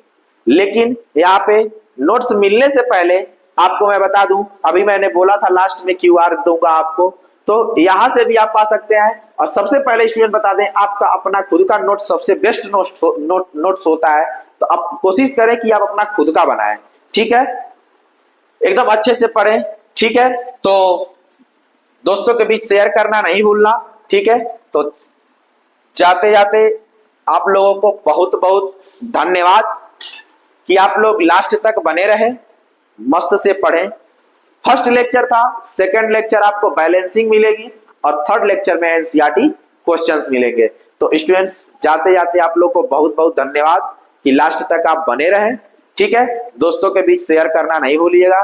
मेरे दोस्त, मेरे भाई, मेरे बहन, बार बार कहता हूं, मंजिल एक दिन में नहीं मिलती, लेकिन मेहनत करते रहो तो मंजिल एक दिन जरूर मिलती है।